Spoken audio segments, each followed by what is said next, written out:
Hey guys! Tonight we're powdering our way into one of the most gloriously dangerous chapters in American history, the beauty routines. 1920s women used to look young where the makeup was radioactive, the diet was a single cigarette, and the freckle cream was, chemically speaking, a light seasoning of mercury.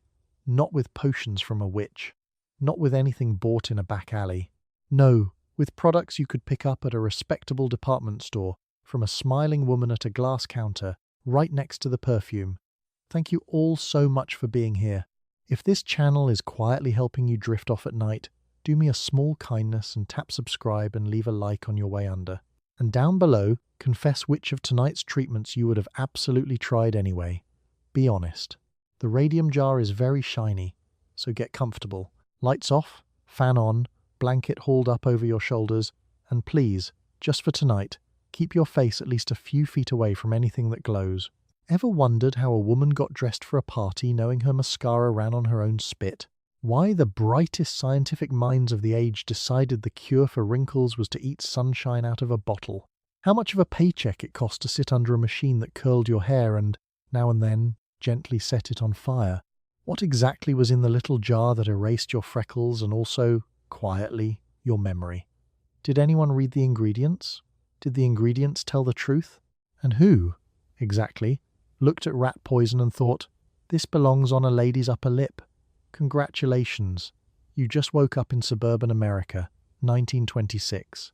Your eyebrows are gone, plucked into memory and redrawn 2 inches too high in pencil. There is a bottle in your cabinet labelled Perpetual Sunshine, and you drink it for your health. And the scale on the bathroom floor already has strong opinions about toast you have not even eaten yet. Good luck. You wake before the rest of the house, and the first thing you owe the day is your face. Not the face you were born with, the face you are expected to produce. It sits on you overnight like an unpaid bill, and now, in the grey light, you reach for the cold cream jar on the dressing table and begin. There is a whole sequence to this. A routine that has to happen before anyone is allowed to see you, and it starts with wiping away the night and building the morning back on top of it, layer by careful layer. The cold cream is the foundation of everything, the primer coat before the actual paint. It comes in a heavy glass jar with a lid you twist off with both hands, and inside it sits thick, white and greasy, like lard that went away to finishing school. You scoop a fingerful and work it into your skin in slow circles, and it does 2 jobs at once. It lifts off whatever is left of yesterday, and it convinces you that you are caring for yourself rather than merely maintaining an exterior. The jar does not care which. The jar just sits there, cold and patient, radiating the quiet authority of an object that fully expects to outlast you. Your mother did this.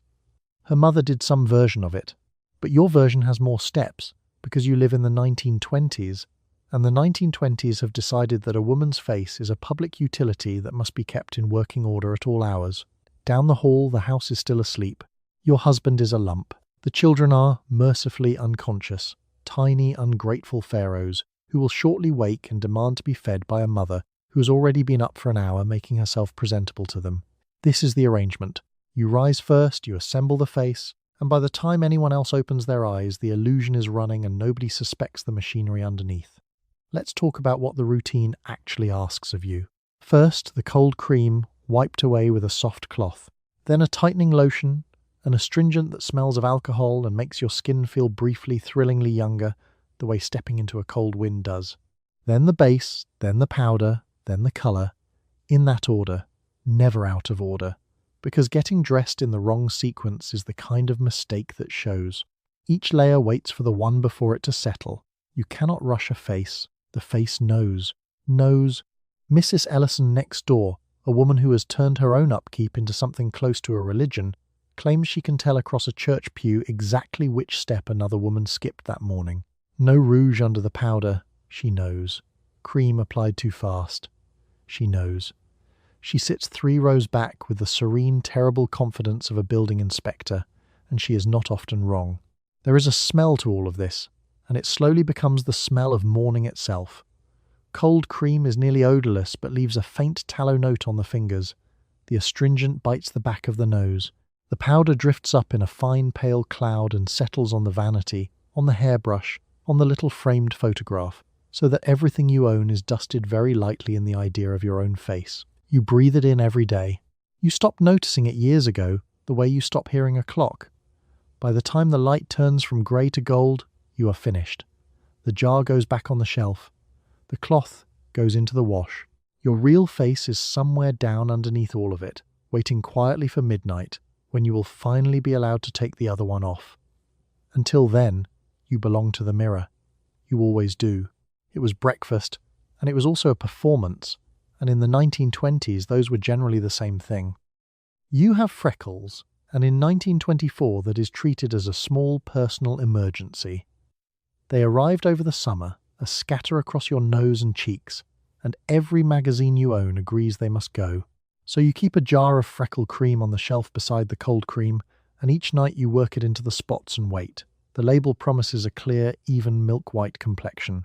It does not mention what is doing the clearing, and you do not ask, because the important thing is that the freckles are fading a little more each week. What is doing the clearing is mercury. The cream is built on ammoniated mercury, and the reason it works is that it quietly peels the top layer of your skin off, freckles and all. This is not a secret exactly. It is simply not printed anywhere you might look. The freckles do not fade so much as they are evicted, along with whatever surface of your face happened to be holding them, and a fresh pale layer is coaxed up underneath to take the blame next summer. The jar is small and the cream inside is greasy, pale and metallic, and it costs about a dime at the drugstore counter, which is the whole problem. A dime is nothing. A dime means you can buy it without discussing it with anyone, tuck it into the shelf, and treat it as casually as tooth powder. Stillman's, Othine, Berries. The brand names are gentle and homey, the sort of names you would trust to look after a child. They are sold in double strength and triple strength for the truly committed, and the truly committed buy the triple, because if a little peeling is good, then surely more peeling is better. The label said milk white, and you have not yet reached milk white, so you press on. Mr. Dowd, the druggist, hands the jar across the counter without comment, the way he hands across everything, wrapped in the same brown paper he uses for aspirin and rat traps. He has a small habit you have noticed. He wipes his hands on his apron after the mercury creams, just a quick pass, almost thoughtless, and then he smiles and asks after your mother. He would never say anything. Saying something is not his job. His job is the brown paper and the smile and the small, thoughtless wipe of the hands. Here is what the mercury actually does, over the months, while you admire your clearing skin. It gets in. It settles. It works patiently on the parts of you that do not show, and one morning a year or two from now, you will notice a tremor in your hand that will not quite stop, or a fog where a name used to be, or a low grey mood that arrives for no reason and refuses to leave. You will not connect it to the little jar. Nobody connects it to the little jar. The little jar is the one thing in your life that has only ever helped. Meanwhile, tonight, the routine. You dab it on, spot by spot, the way you would treat a burn or a bite. You avoid the eyes, because even the label draws the line at the eyes. You leave it to do its work while you sleep, a small chemical staff labouring across your face all night, dissolving the summer off you one freckle at a time, and you drift away feeling productive, feeling responsible, feeling like a woman who is finally getting somewhere. In the morning the mirror rewards you, a little paler, a little clearer, a little closer to the face on the magazine cover, which does not have freckles either, because the woman on the magazine cover is also using the cream, or something worse, and neither of you will ever say so. The freckles are fading. That is the report. That is the only report anyone wanted. You look at your eyebrows in the mirror and understand that they are wrong. Too thick, too dark, too much like the ones you grew yourself. The fashion this year is a thin, high, penciled line, drawn well away from where nature put it, and getting there means pulling out nearly everything you have. So you take up the tweezers, lean in close to the glass, and begin the slow work of removing your own eyebrows one hair at a time, so you can draw better ones back on afterward with a pencil. The tweezers are small, cold and precise, and their whole personality is cruelty. Each hair comes out with a bright little sting, a tiny flag of pain planted just above the eye, and there are a great many hairs, so you settle in for a long negotiation. Pluck, wince, breathe. Pluck, wince, breathe. Your eyes water on their own, which is embarrassing, because you are not crying, you are simply removing your face by hand at dawn like a reasonable person. The goal is not a better eyebrow. The goal is essentially no eyebrow, followed by the ghost of one drawn in with a pencil somewhere it was never meant to be. The pencil line goes higher and thinner than the original, arched into a permanent expression of mild, elegant surprise, as though you have just been told something faintly scandalous and are far too poised to react. You will wear that expression all day. You will wear it to the butcher. You will wear it to a funeral. The surprise is not optional and it does not switch off. Here is the trouble nobody warns you about. Eyebrows that are plucked again and again, season after season, at some point simply decline to come back. The follicle gives up. It has been asked to regrow the same hair 100 times, each time only to have it yanked out again, and eventually it does the sensible thing and quits, the way anyone would quit a job like that. So the pencil stops being a fashion choice and becomes a necessity, and you have traded a real eyebrow you did not like for a drawn one you now cannot live without. Your Aunt Marion is the cautionary example, though nobody in the family calls her that. Aunt Marion plucked hers to nothing back when the style first came in, and now, on a humid day, you can watch her eyebrows slowly migrate down her face as the pencil surrenders to the sweat, until by afternoon she has one brow arched high in surprise, and the other sliding toward her cheek in what looks like open disappointment. She keeps a sharpened pencil in her purse, the way other women keep smelling salts. She has redrawn her own face in a moving trolley, in a windy churchyard, in the dim of a picture house, entirely by feel, and yet you do it.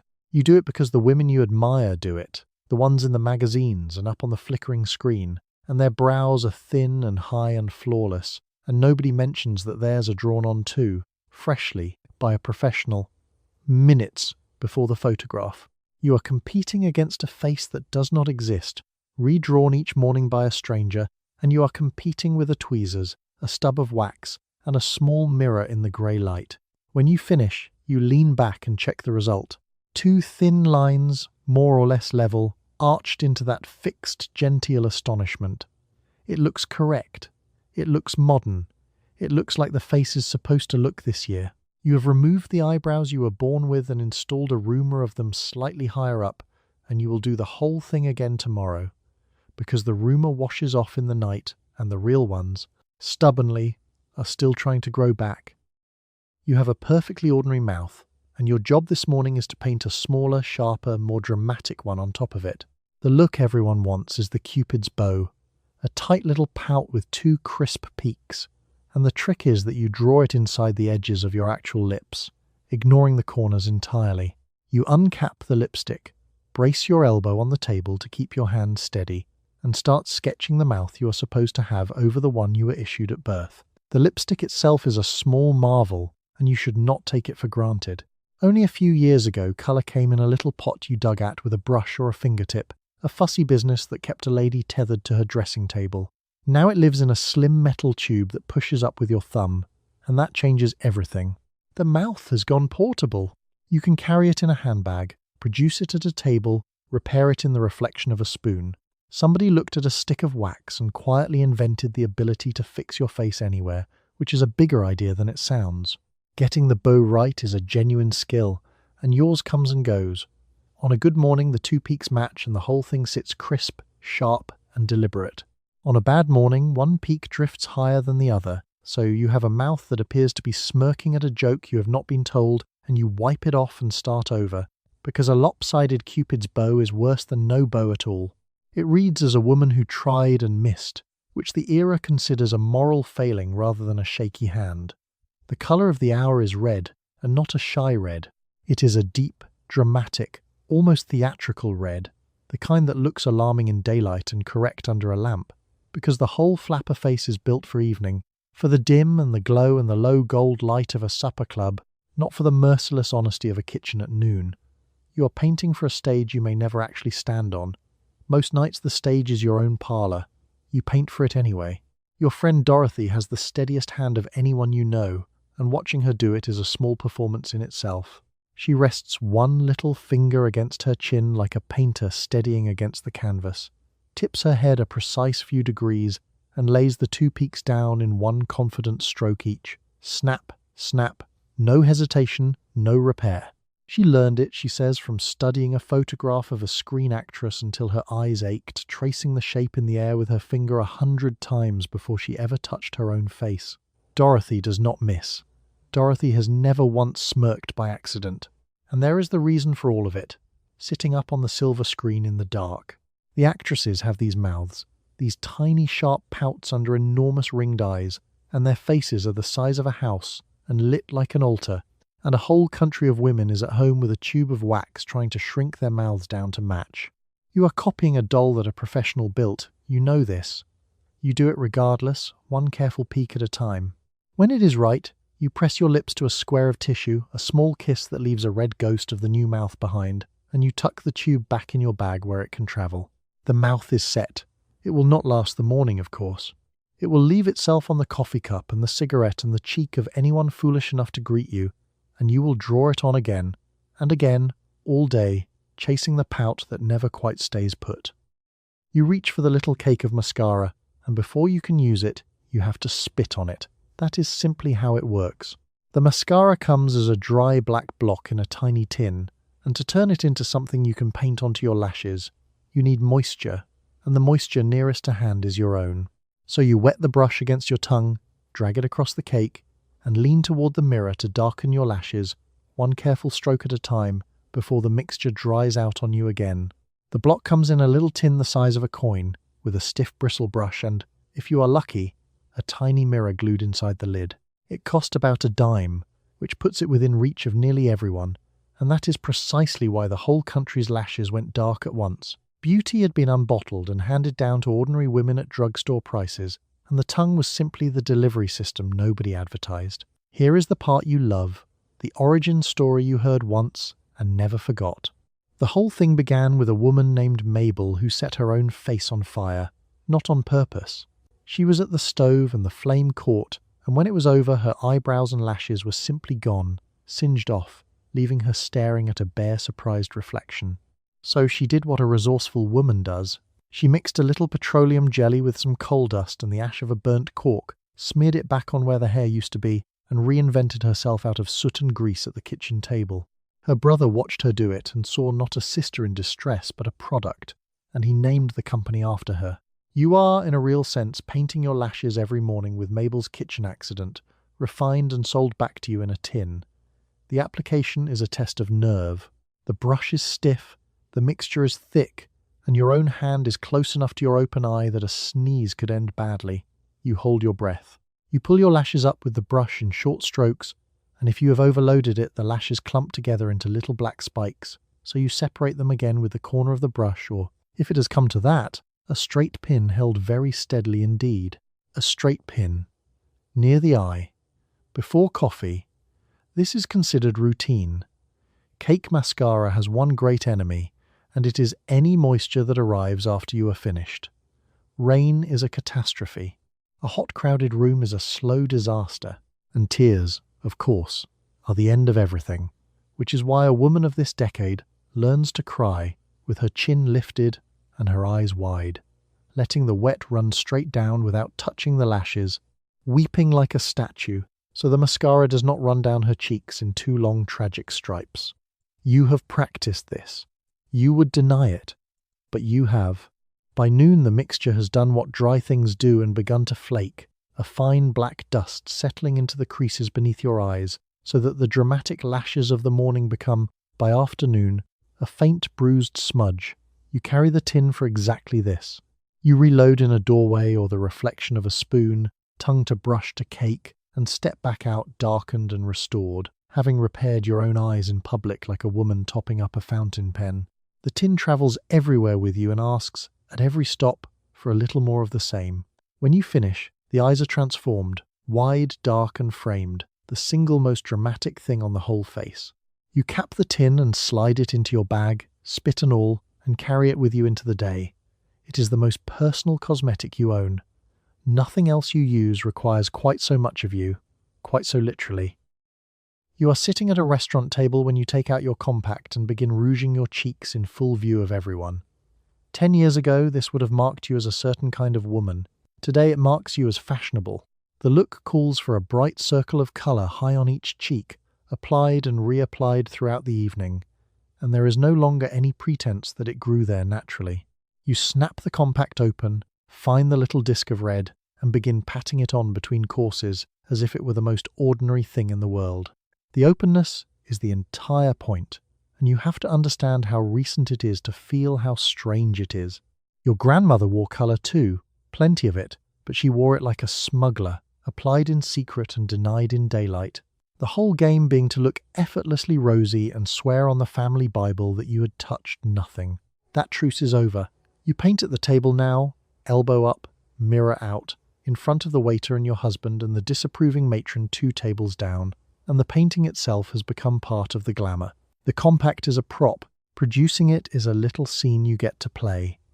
The compact deserves a word because it is a genuinely beautiful object and you chose it carefully. It is a flat case, enamelled or engraved, with a mirror set in the lid and a soft puff, and the disc of pressed rouge below, and it fits in the palm like a pocket watch, which is more or less what it is. A small, precise machine for telling everyone what time it is in fashion. Snapping it shut makes a satisfying click. You have been known to snap it shut for no reason at all, purely for the sound and the punctuation it lends a sentence. The colour goes high on the cheek, up near the eye, in a round, warm disc rather than a natural flush, and it is meant to read across a dim room. Under lamplight it looks like health and mischief. Under the noon sun it looks like 2 small, alarming coins, which is why you never ever check your rouge in daylight. A rule you learned the hard way the morning you glanced in a shop window and briefly mistook yourself for a startled porcelain doll. Rouge comes in more forms than you strictly need, and you have opinions on all of them. There is the dry cake in the compact, the most respectable.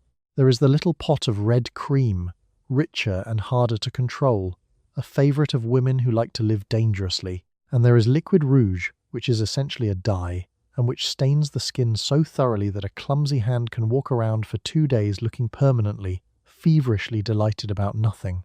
You keep to the cake forgives. Mrs. Talbot, who dines near the window most Fridays, has turned public rouging into something close to an art form, and you watch her the way you would watch a card sharp. She lifts the compact with 2 fingers, tilts it to catch the light, dabs each cheek with 3 quick confident presses of the puff, and snaps it shut, all without ever fully interrupting her own sentence. The whole manoeuvre takes less time than it takes her companion to butter a roll. She does not check the result. She already knows the result. Mrs. Talbot gave up consulting mirrors years ago. Now the mirror consults her. So you pat it on, high, round and glowing, snap the compact shut with that crisp click, and set it beside your plate, where it can be produced again before dessert. The evening goes on. The colour fades and you renew it, fades and you renew it, and nobody minds, because minding went out of fashion, and the whole table is quietly repainting itself between courses in the low gold light. You finish the cream and the rouge, and now you have to set the whole thing in powder, or it will slide off your face by noon. The compact lives in your handbag, a flat metal case with a mirror in the lid and a puff inside, and you press the powder on in fine, drifting layers until your skin goes matte and pale and even. It smells of almost nothing and settles like dust. You will reapply it a dozen times before the day is done, and you never look too closely at what it is actually made of. Powder is the sealant, the top coat, the thing that holds the painting in place, and without it the whole face is a wet canvas in a warm room, doomed to run and shine and betray you by lunch. So you dust it on generously, patting rather than rubbing, building a soft matte finish that turns your skin the pale even colour of a fashion plate. The effect is convincing. The effect is also the point at which you have stopped having a complexion and started having a surface. What is in the powder is a question the powder would prefer you not ask. Much of it is honest enough, talc and starch and a little scent, but the whitest, smoothest, most coveted powders get their opaque pallor from lead or from bismuth, or from other heavy metals that go on like silk and drift into the air in a fine pale cloud every time you tap the puff. You breathe that cloud. The pale ideal is a tyrant, and the powder is its enforcer. A tan is vulgar, a flush is coarse. Any honest colour that your actual blood might bring to your actual face is to be buried under a matte pale layer until you look cool, remote, and expensively bored, like a woman who has never had to stand in a hot kitchen, which of course you do, every single day. The powder is a small lie about your class. It says you do not sweat, you do not labour, you do not warm. It says you were assembled in a cool marble room by other hands. It is a beautiful lie, and it flakes off constantly, which is why you carry the compact. The reapplication is the real life of the thing. You powder before you leave the house. You powder in the reflection of a shop window, in the little mirror of the compact under a restaurant lamp, in the vestibule of a church before you dare walk in. A woman of this decade touches up her powder the way a stoker feeds a furnace, steadily, all day, or the whole enterprise goes cold and shiny and human. Young Alice, your niece, has just started wearing it, and watching her learn is like watching someone learn to lie for the first time. She overdoes it, of course, laying it on until she looks slightly ghostly, a girl auditioning to haunt a house, and she taps the puff too hard so the powder rises up and makes her sneeze, which undoes the whole cheek. You show her the trick, the gentle press and roll, the way to knock the excess off the puff against the rim first. She watches your hands with total seriousness.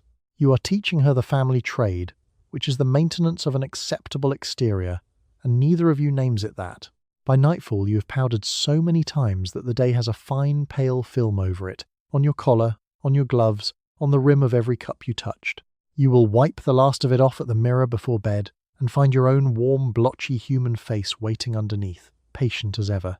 You will be almost surprised to see it. Then you will powder it under again in the morning, and breathe the powdered air, and call it looking your best. You have spent your whole life being told that pale skin is the goal, and you have organized your beauty routine around defending it. Every tan is a threat. Every freckle is a defeat. You carry a parasol, you wear gloves, you stay out of the noon sun, and when your skin darkens anyway, you reach for the bleaching creams that promise to lighten it back to a fashionable, translucent, and porcelain white. It is a full-time defensive campaign, waged against the weather and your own biology, and you have been fighting it since you were a girl. The logic behind it is old, and it is about class. For centuries, a pale woman was a woman who did not have to work outdoors, who was kept, sheltered, indoor, ornamental. Brown skin meant the field and the wage and the sweat, and white skin meant you had been spared all three. So pallor became the flag of a certain kind of life, and every lady defended her flag with gloves and parasols and, when those failed, with chemistry. You are not just avoiding the sun, you are advertising, in the colour of your own face, that you are the sort of woman the sun is not allowed to touch. The defensive line begins with cloth and shade, gloves in all weather, which makes buttoning anything a small ordeal, a parasol tilted like a shield against the low afternoon light, a wide hat, a habit, drilled in since childhood, of crossing to the shadowed side of the street without even deciding to, the way a cat finds the one warm square on a floor. You navigate the whole outdoors as a series of shadows to be connected, a woman playing an endless quiet game of avoiding a single enormous enemy in the sky. When the cloth fails, and it always eventually fails, you escalate to the creams. The bleaching creams promise to lift the colour back out of skin that has darkened, and the good ones and the bad ones work by the same unlovely method, which is to peel and thin the skin until a paler layer surfaces. Many of them are the same mercury you use on the freckles, simply pointed at a larger target. You are, in effect, sanding your own face down to a fresh coat and calling the raw new surface underneath your natural complexion. The cruelty of it, the part that keeps the whole industry fed, is that the campaign can never actually be won. Skin darkens. That is its job. It darkens to protect you, and every summer it will try again, and every summer you will treat its perfectly sensible response as a personal betrayal and reach for the jar.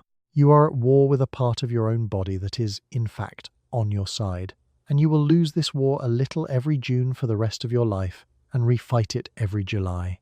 Old Mrs. Coyne, who half raised you, is the pale ideal carried to its endpoint, and she frightens you a little. She has stayed out of the sun so completely for so long that she has gone past fashionable and into something translucent and papery, the blue of her veins showing through at the temple like ink through a thin envelope. She wears her pallor like a medal. She looks at your summer colour, the faint, honest gold you cannot always prevent, with a small, pitying tilt of the head, as though you have been caught doing something common. You love her. You do not want to become her. You are becoming her by inches. For now, though, pale is the law, and you obey it. You reach for the parasol on your way out the door, tug the gloves up over the wrist, and step into the shade with the small, grim satisfaction of a woman holding a line. The sun does what it does. You do what you do, gloved and shaded, defending a fortress that fashion is already, somewhere warmer and faster, quietly preparing to abandon. You open a magazine in 1927 and discover, to your alarm, that the rules have changed on you. A tan, the very thing you have spent years preventing, is suddenly chic, ever since a certain famous designer stepped off a yacht browned by the Mediterranean sun. Now you are caught between two beauty standards at once, expected to be pale and glowing and also bronzed and leisurely, and you have to decide, this summer, which impossible thing you are going to chase and which one you are going to quietly abandon. The story, as it reaches you, is almost too tidy. A famous French woman went cruising in the south of France, caught rather more sun than she meant to, and came down the gangway at Cannes glowing brown, and instead of hiding it, she wore it like a jewel. The photographs did the rest. Overnight, or near enough, brown skin stopped meaning the field and started meaning the yacht. The colour was identical. Only the story attached to it had changed, and the story is the only part that was ever really for sale. Sit with how strange this is for you personally. You have gloves with the fingertips worn thin from a decade of defending your pallor. You have a parasol that is practically a family member. You have burned the surface off your own face with bleaching cream more than once in the sacred name of white, and now a magazine is informing you, in the same breezy tone it uses for hemlines, that the colour you fought is the colour to have.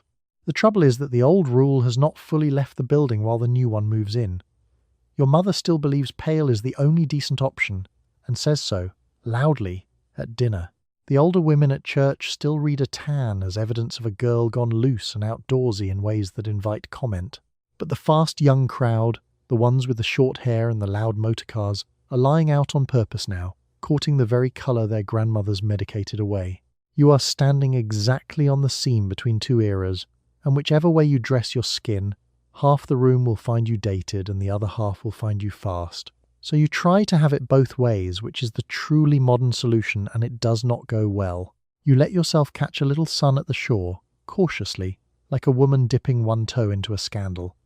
And of course your skin does not bronze evenly and glamorously the way the photograph promised.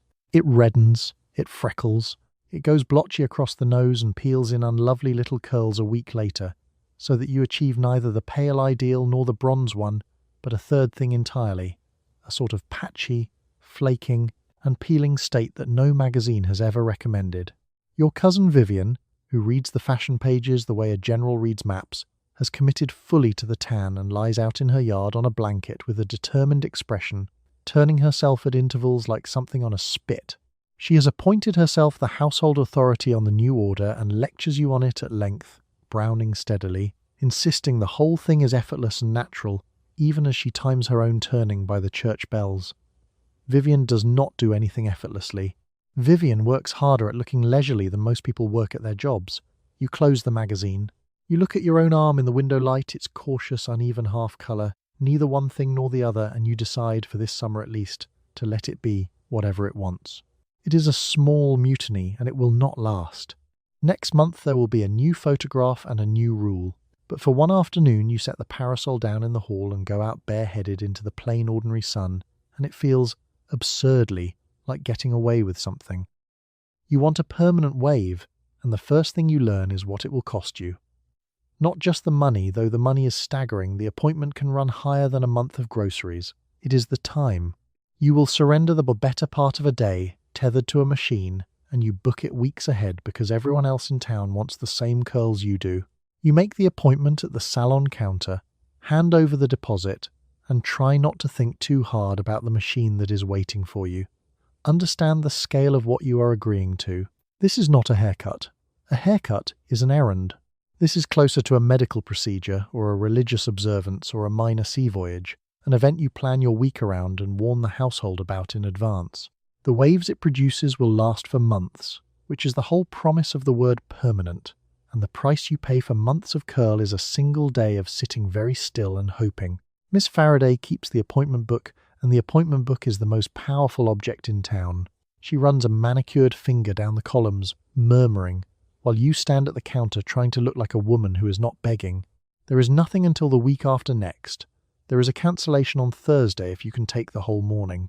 She writes your name in a small, precise hand, the way a clerk enters a name in a ledger of the accused, and just like that you belong to the machine on Thursday.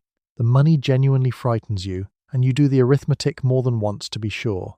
The best salons charge a sum that could feed a family for weeks, and the women who pay it are not all rich. Some of them save for it, quietly, the way you might save for a coat or a christening, setting a little aside each week toward the great extravagance of curly hair.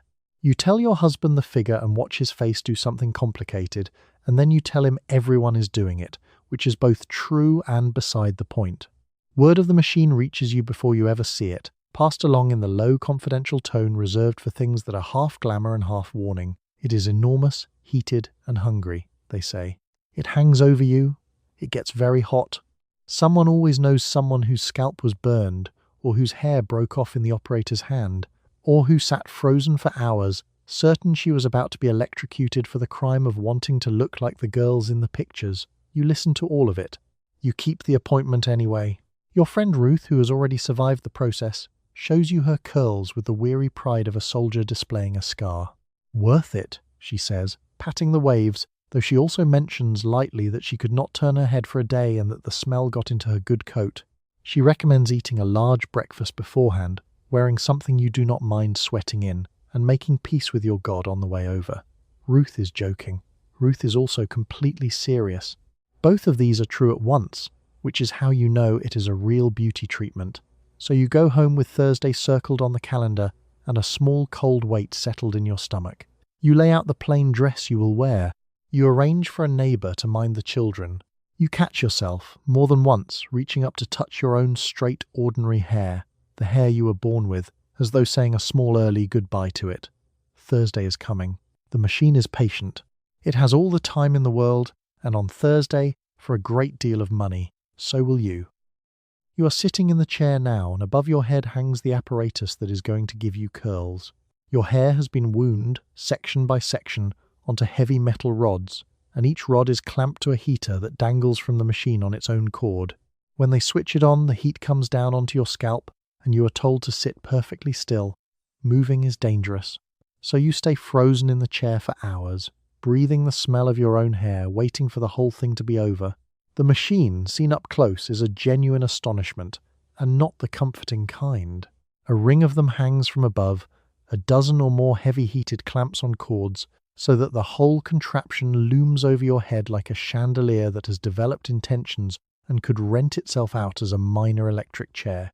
The operator winds each section of your hair onto a rod, coats it in a sharp alkaline lotion that stings the nose, and attaches the heater, and one by one your head fills with hot metal until you are wearing a small crackling electrical storm and cannot look down. Miss Vance runs the machine with the calm of a woman who has done this 1,000 times and stopped flinching, which you find reassuring right up until you realize it means she has seen everything go wrong. She checks each clamp, adjusts the heat, lays a warning hand on your shoulder. Hold still, dear. If it burns, you tell me the moment it burns, not the minute after.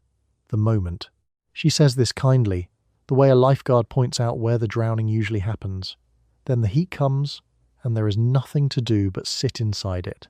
It builds slowly at first, a pleasant warmth, and then it keeps building past pleasant into something you have to breathe through.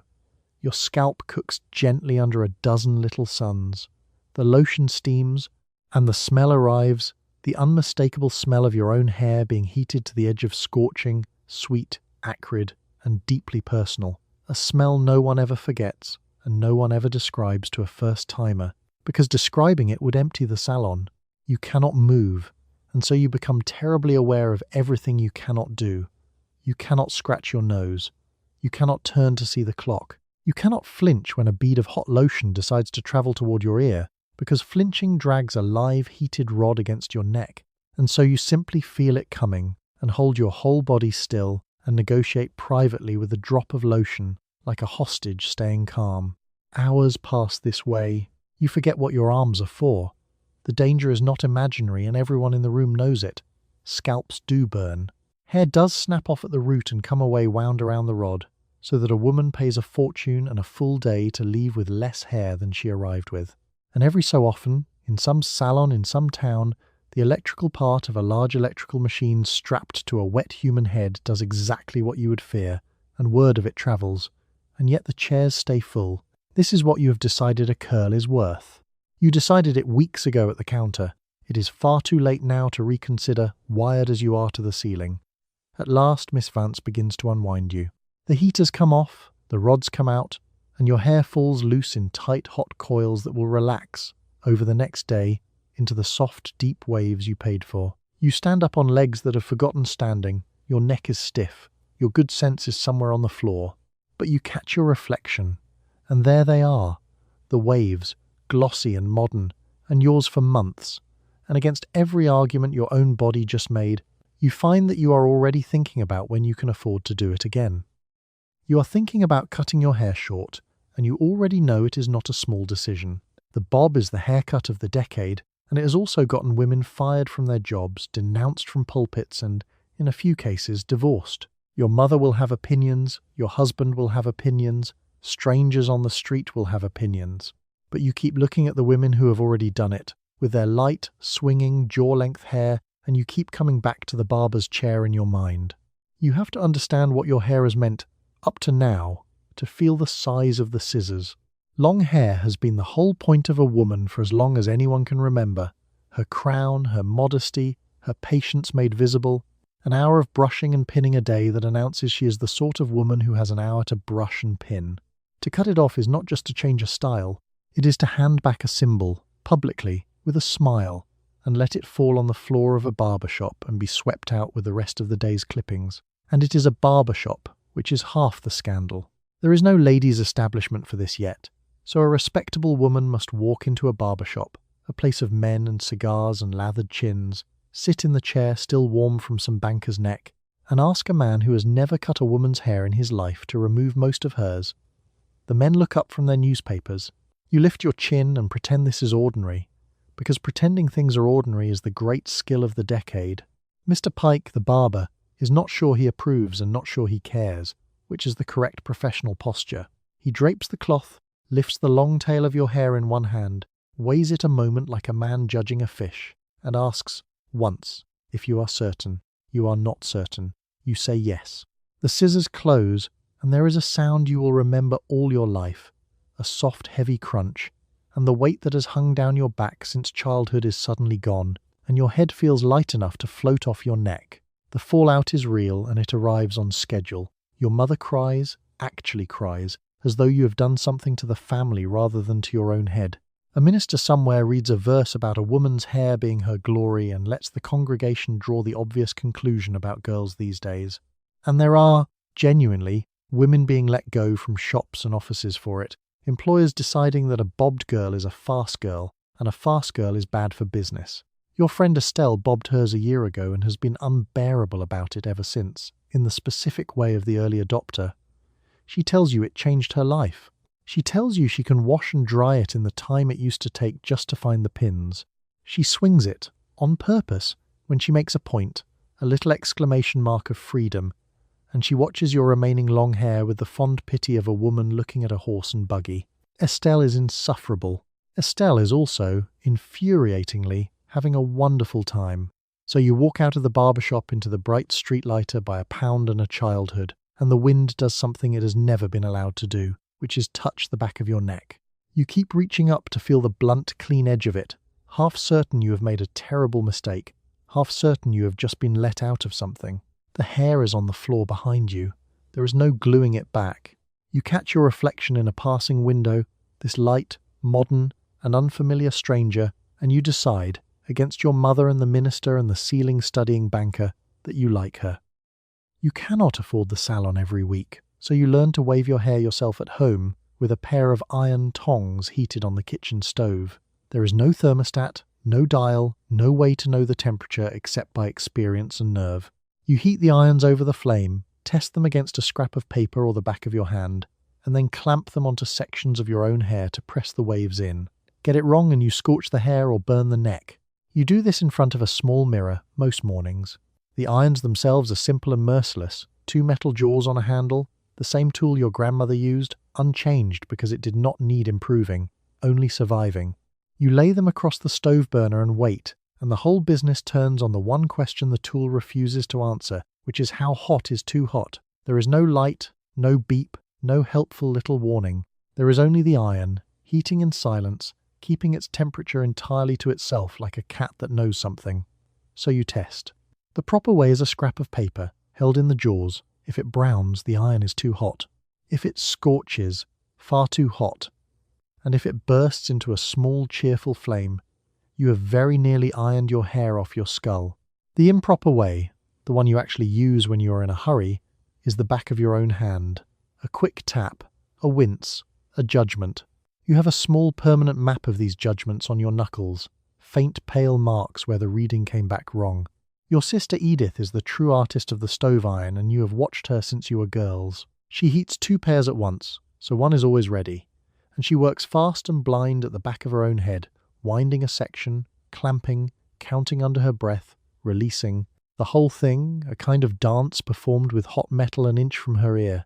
She has yet to burn herself that you have seen, which she attributes to respect. You have to respect the iron, she says, testing the next one against the paper. It can tell when you are being casual. The smell is the tell that things have gone wrong, and it arrives about 1 second too late to help. Warm hair smells like nothing much. Hair that is cooking smells like a warning, and hair that is actually scorched smells like a small funeral, sharp, unmistakable, and clinging to the whole kitchen for the rest of the day. Every woman knows that smell. Every woman has produced that smell. Nobody discusses the morning she produced it out of a decent solidarity, and there is real danger folded into the ordinary chore, though you have stopped noticing it. You are holding fire near your face before breakfast, half awake, children underfoot, testing heat against your own skin because there is no other instrument. A slip burns the neck. A distraction burns the ear. A truly bad morning singes a whole section down to stubble, and then you are pinning and combing and arranging all day to hide the gap, having set out to look pretty and instead having lightly cooked yourself. But most mornings it works, and that is why you keep the irons on the stove. The waves press in soft and warm, and cool into exactly the shape the expensive machine makes at the salon. Only free, only yours, produced in your own kitchen with a tool older than your mother, and a nerve you did not know you had. You unplug nothing, because there is nothing to unplug. You simply set the irons back on the cold end of the stove, touch the finished waves once to be sure, and get on with the morning, quietly proud, faintly singed, entirely modern. You decide your hair is the wrong colour, and you are going to fix it at the dressing table with henna and whatever else the bottle recommends. Grey is unacceptable. Mousy brown is a disappointment. The fashionable heads are darker, glossier, more dramatic than yours, and so you mix up the paste, part your hair into sections, and begin working the dye through it with your fingers, staining your hands and the towel and the edge of the sink. You wait, you rinse, and you hope the colour that emerges is somewhere close to the one on the label. Henna is the honest option, more or less, an old plant dye that does what it says, though what it says is negotiable. It comes as a greenish powder you mix into a mud, and it smells of earth and hay and something faintly barn-like. The mud goes on cold and heavy. It drips. It stains everything it touches a stubborn orange, including, if you are careless, your forehead, your ears, and the innocent white towel that will now carry the mark of this decision through several more washes than you would like. The trouble with henna is that it is enthusiastic and not precise. It grabs whatever colour is already there and adds fire to it. So the same paste that turns one woman a rich auburn turns another a startling traffic light orange, and there is no telling in advance which woman you will be until it is far too late to negotiate. You are gambling with your own head. The dealer is a plant. The plant does not care about the photograph on the label and has never seen it. Mrs. Ordway down the street learned this publicly, and the whole street learnt it with her. She went in aiming for a deep, dramatic chestnut, the kind the screen actresses wear, and came out a shade of orange so vivid that children turned to watch her pass, and the grocer briefly lost his train of thought. She wore a hat for 3 weeks. She now speaks of henna the way a sailor speaks of a particular reef, with respect and from a distance, and never without checking first that no one is about to make the same mistake. The bolder options are worse, and you know it, which does not entirely stop you from eyeing them. There are chemical dyes now that promise the deep blacks and true browns henna cannot manage, and some of them do genuinely lovely work, and some of them are harsh enough to burn the scalp, break the hair, or bring on a rash that swells the face of a woman unlucky in her chemistry. You have heard the stories. You keep, mostly, to the honest orange gamble of the henna, on the theory that a plant is at least a familiar enemy. There is the matter of the grey, which is the whole reason many women start, and which the dye does not so much cure as postpone. The grey keeps coming. It comes in at the roots a few weeks after every triumph, a pale, insistent line advancing from the part, so that maintaining a colour is not a task you finish but a border you patrol. You will be mixing this mud, or something like it, for the rest of your life, staining the same towel, chasing the same retreating shade, because your hair, left to itself, insists on telling the truth about your age. So you rinse the henna out under water that runs orange and then clear, and you towel your hair and hold your breath, and turn to the mirror for the verdict. Today the gamble came in kindly. The colour is close to the label, warm, deep and glossy, and you turn your head to catch the light and feel the small pure triumph of having beaten the plant this once. You will not always win, but you won today, and you tuck the greenish powder back in the drawer, hands lightly stained, ready to gamble again in 3 weeks when the grey comes marching back down the part. You have hair on your upper lip that you would do anything to remove, and a new salon in town promises to remove it forever, painlessly, with no needles and no wax. All you have to do is sit under their machine. You do not fully understand what the machine does, something modern and scientific, they say, something with rays, but you understand that the hair falls out and does not come back. So you make the appointment, sit in the chair, and let them aim the device at your face for a while. The salon is bright, clean, and confident, which is most of the sell. There are diplomas on the wall. There is a system, with a proper name, invented by an actual doctor, and the beauticians here were trained by his institute, and they say all of this with the smooth certainty of people who have said it 1,000 times to 1,000 grateful faces. The whole country is dotted with these salons now, dozens upon dozens of them, each with the same machine and the same promise, and the sheer number of them feels like proof. Surely something this widespread could not be dangerous. Miss Cobb operates the device, and she is gentle about it, warm and reassuring, the way you would want a person to be who is about to point invisible rays at your mouth. She settles you in the chair, positions the machine, and explains that you will feel absolutely nothing, which turns out to be entirely true. There is no heat, no sting, no sensation at all. You sit there for the appointed minutes feeling faintly foolish, because nothing whatsoever appears to be happening, and then it is over and Miss Cobb tells you brightly to come back next week, and the week after, and for 12 weeks in all. And here is the seduction of the thing. It works. Over the weeks the hair on your lip grows finer, then patchy, then gone, actually gone, not shaved or plucked or waxed, but simply absent, as though it had reconsidered and left. You cannot believe your luck. No pain, no smell, no rotten egg cream, no tweezers at dawn, just a pleasant weekly sit in a clean, bright room, and then, one morning, a bare, smooth lip, and a feeling of having finally, cleanly won. You tell your friends. Some of them make appointments too. Miss Cobb sends a card at Christmas. What the rays are actually doing, they do quietly and out of sight, on a schedule that has nothing to do with your gratitude.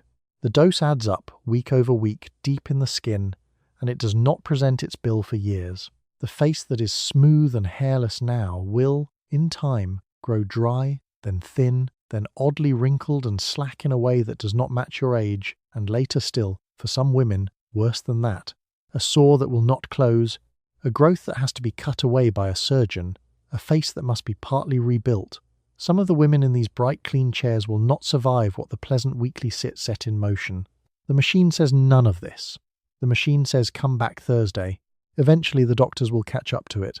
In a few years the medical men will study the ruined faces, connect them to the machines, condemn the whole system in plain, furious language, and the salons will close and the inventor will be sued into nothing.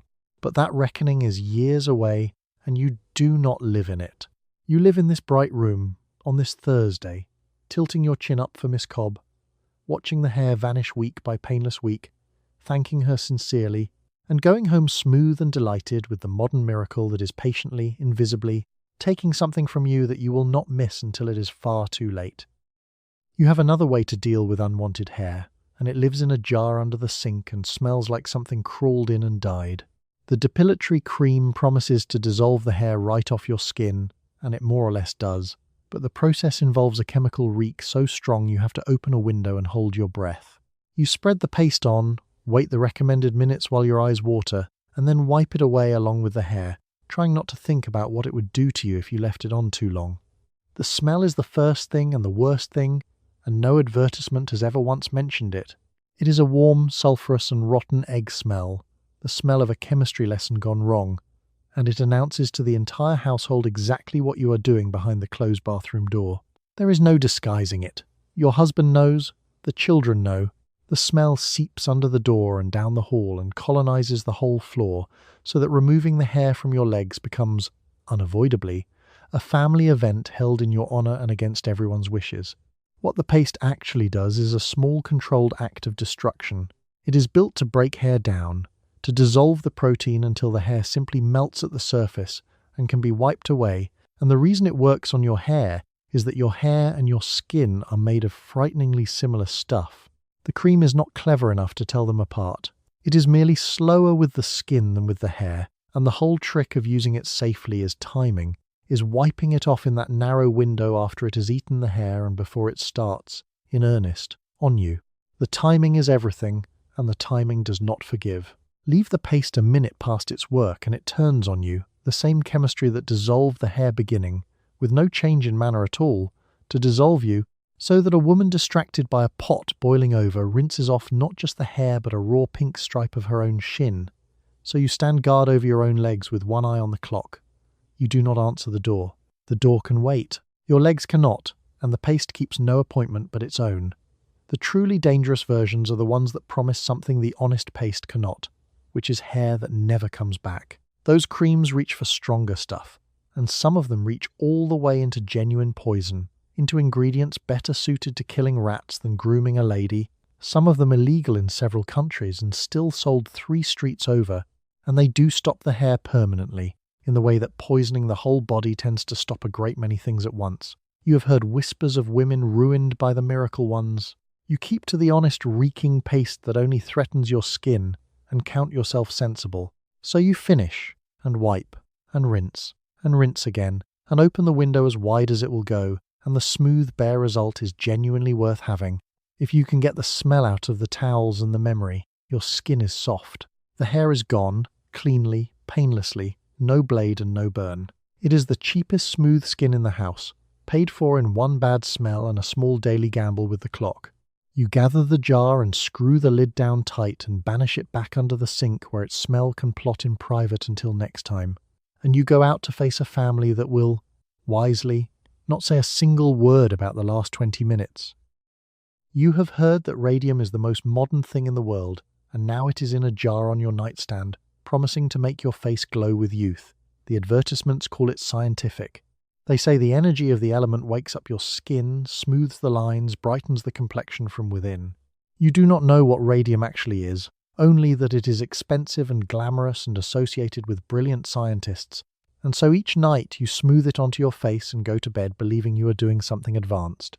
The word does all the work, and the word is magnificent. Radium. It sounds like the future. It is tied to famous names, to prizes, to a brilliant woman scientist admired the world over, and the makers of the cream lean on that connection with everything they have, dressing a pot of grease in the borrowed white coat of real discovery. You are not buying a face cream. You are buying a small piece of the modern age, a jar of pure progress, and progress, everyone agrees, cannot be bad for you. That is practically the definition of progress.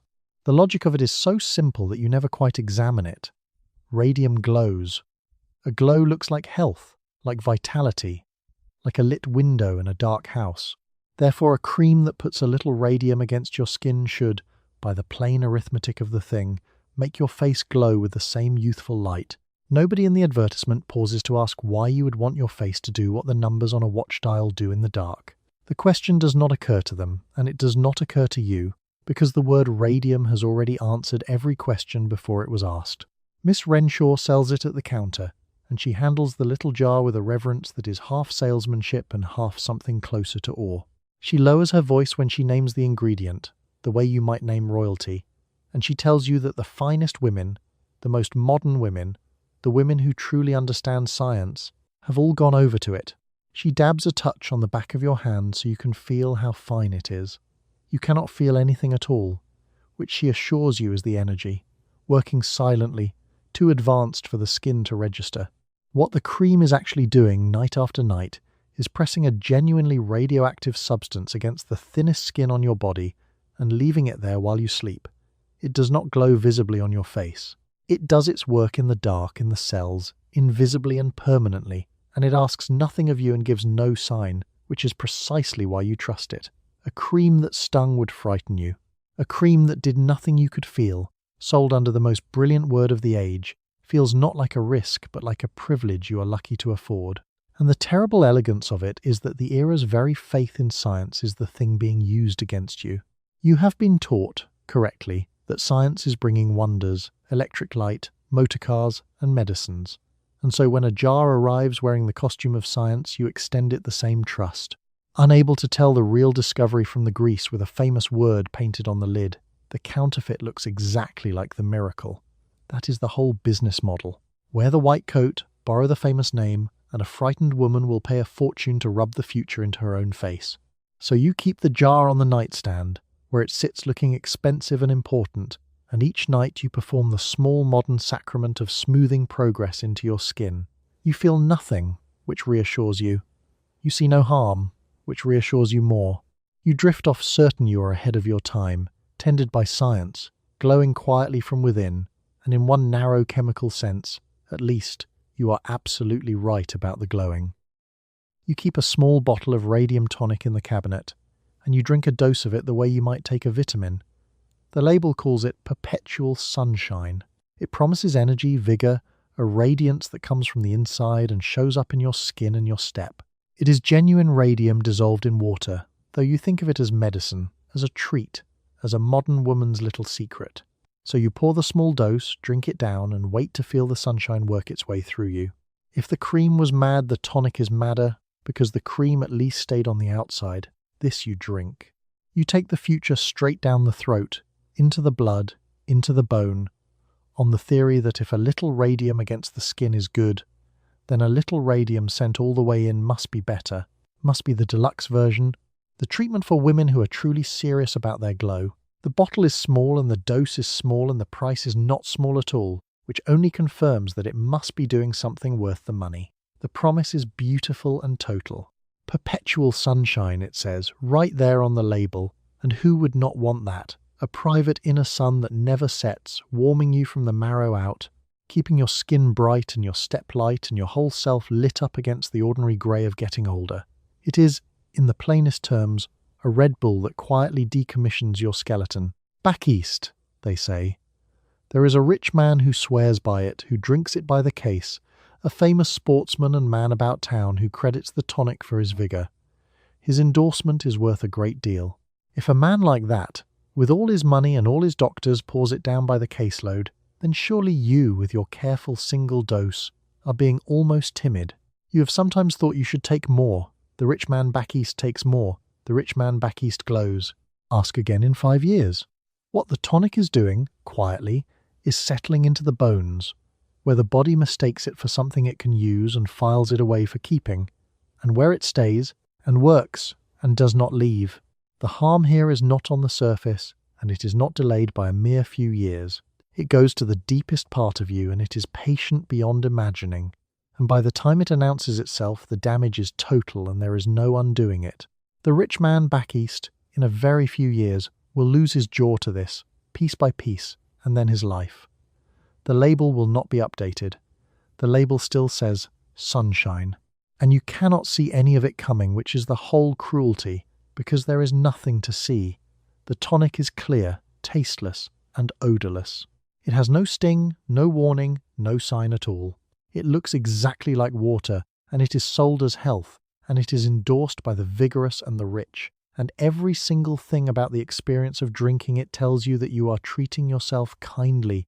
Your own senses, which have kept your ancestors alive for 1,000 generations, have absolutely nothing to say about it. They were built for spoiled meat and bitter berries. They were not built for this. So you finish the dose, and cap the little bottle, and set it back in the cabinet beside the aspirin and the cough syrup. One more small trusted helper in a row of them. You feel fine.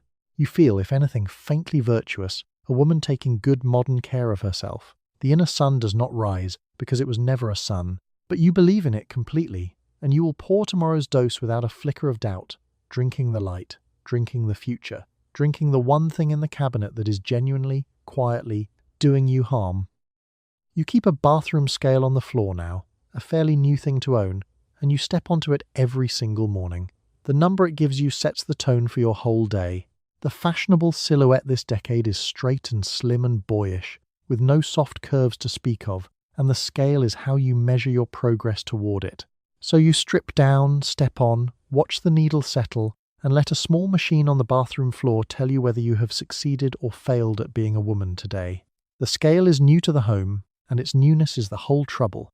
Your mother never owned one. If she wanted to know her weight, she went to the fair or the druggist, paid a penny, and stood on a great public machine once in a blue moon, and the rest of the time her body was simply her body, unmeasured, unnumbered, allowed to exist without a daily verdict. You have brought the machine home.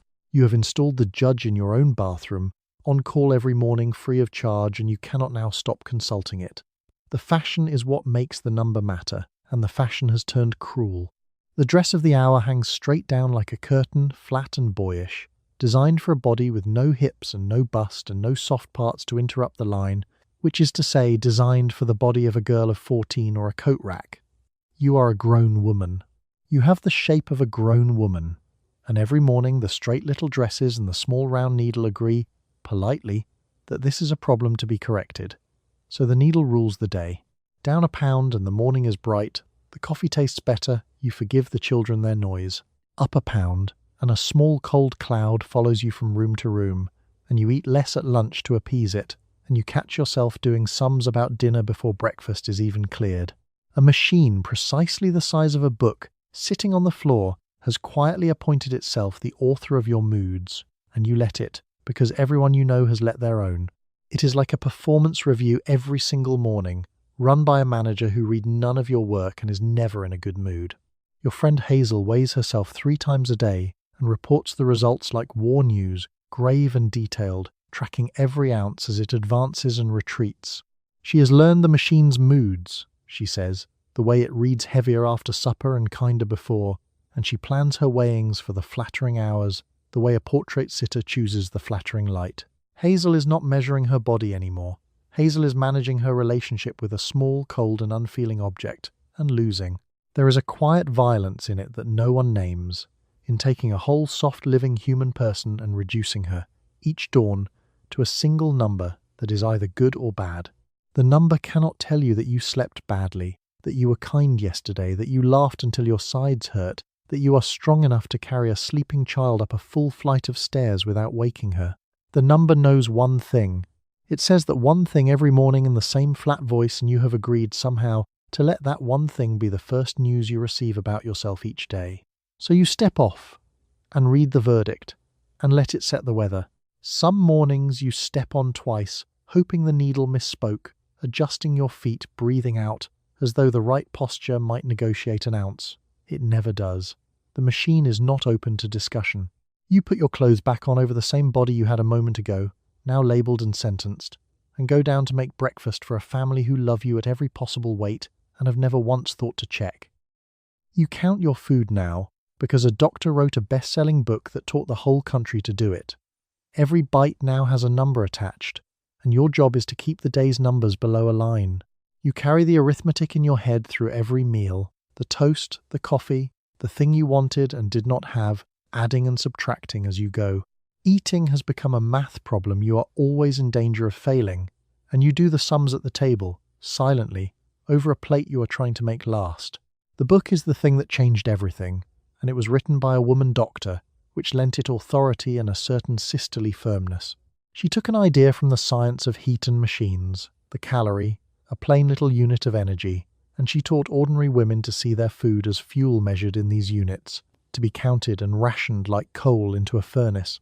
It sold and sold. It became a household fixture, and it quietly rebuilt the way a whole country of women sat down to dinner, turning the plate into a ledger and the meal into a transaction.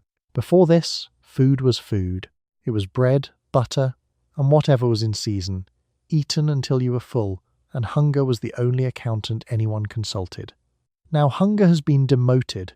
Hunger is unreliable, the book explains, a liar that wants more than you need, and the number is the truth, and so you learn to overrule your own body with arithmetic, to sit at a full table feeling the plain animal wish to eat and to answer it, primly, with a sum. The toast is a figure, the gravy is a figure, Desire has been given a price, and the price is always too high.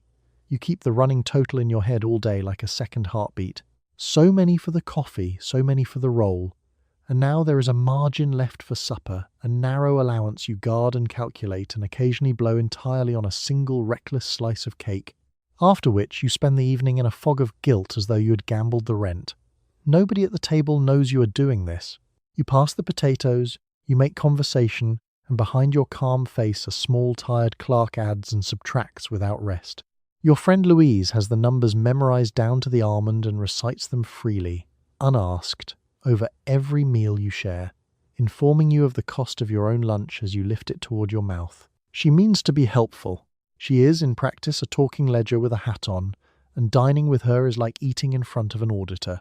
She's grown thin and sharp and slightly joyless, and she wears the joylessness as proof of virtue, because in this new arithmetic, the emptier you feel, the better you must be doing. The cruelty of the system is that it works just well enough to keep you inside it. The numbers do bring the weight down, some, and the dropping weight is rewarded with straight little dresses that fit and glances that approve, and so the ledger is confirmed, and the hunger is proven to be the enemy after all. You do not question a method that produces results. You simply grow accustomed to being a little hungry all the time, to treating that low, hollow feeling as the sensation of success, as the proof that the sums are coming out right. So you finish the last careful bite, and tally the day, and find you have stayed under the line, and feel the strange, thin triumph the whole thing is built to deliver. You are still a little hungry. You will go to bed a little hungry. You have learned to call that winning. And tomorrow you will wake and open the ledger again over breakfast, doing math on your toast in the grey morning light, a woman at war with her own appetite, keeping careful score. You buy a bar of reducing soap, genuinely believing it can wash the fat off your body in the bath. That is what it says it does. You lather it over the parts of yourself you have been told to shrink, and you scrub, and you wait for the pounds to rinse down the drain. The soap even promises to tighten the skin afterward, so that nothing sags once the fat is gone. So you run the bath, unwrap the bar, and go to work on your own body with a washcloth and a great deal of hope. Stop and admire the sheer nerve of the claim, because it deserves a moment. Fat is inside you, soap is outside you. Between them stands your skin, an entire waterproof organ whose whole job, from birth, has been to keep the outside out and the inside in. The soap proposes to reach through all of that and rinse away the fat like grease off a plate, and you, a grown and reasonable woman, have paid good money for it, and are at this moment scrubbing your own hip in earnest, waiting for it to work. The soap is not embarrassed. The soap has never been embarrassed in its life. What it actually is, underneath the miracle, is soap. Nice soap, perhaps, with a bit of iodine and some sassafras thrown in to make it smell brisk, medicinal and important, so that lathering with it feels less like bathing and more like undergoing a treatment. It cleans you. That is the entire honest extent of its powers. It leaves you very slightly tingling and pleasantly scented, and exactly, to the ounce, as heavy as you were when you climbed into the tub, but you scrub with real conviction, because the advertisement was so sure. "Wash away fat," it said, in bold, hopeful letters, and it showed a slender, happy woman who had clearly washed away a great deal of it, and it explained, in the confident nonsense of the age, that the special ingredients penetrate and dissolve and carry the excess off down the drain. You picture it going. You picture your softness swirling away with the bath water. It is a pleasant picture, and it costs a dime, and it asks nothing of you but faith and a washcloth. Your friend Bernice swears by it, which is the whole engine of the industry, one hopeful woman swearing to the next. She says she can feel it working, a warmth, a tingle, a certainty, and she has bought 3 bars and lathers with the devotion of a woman scrubbing at a stain on her own soul. When the scale does not move, she does not blame the soap. She blames herself for not scrubbing hard enough, for not believing enough, and she buys a 4th bar. You will buy a 5th. We both know it. The soap has arranged things so that its every failure is your fault. That is not chemistry. That is genius. And this is the gentle mercy hidden in the reducing soap, the thing that makes it almost lovable among its poisonous cousins.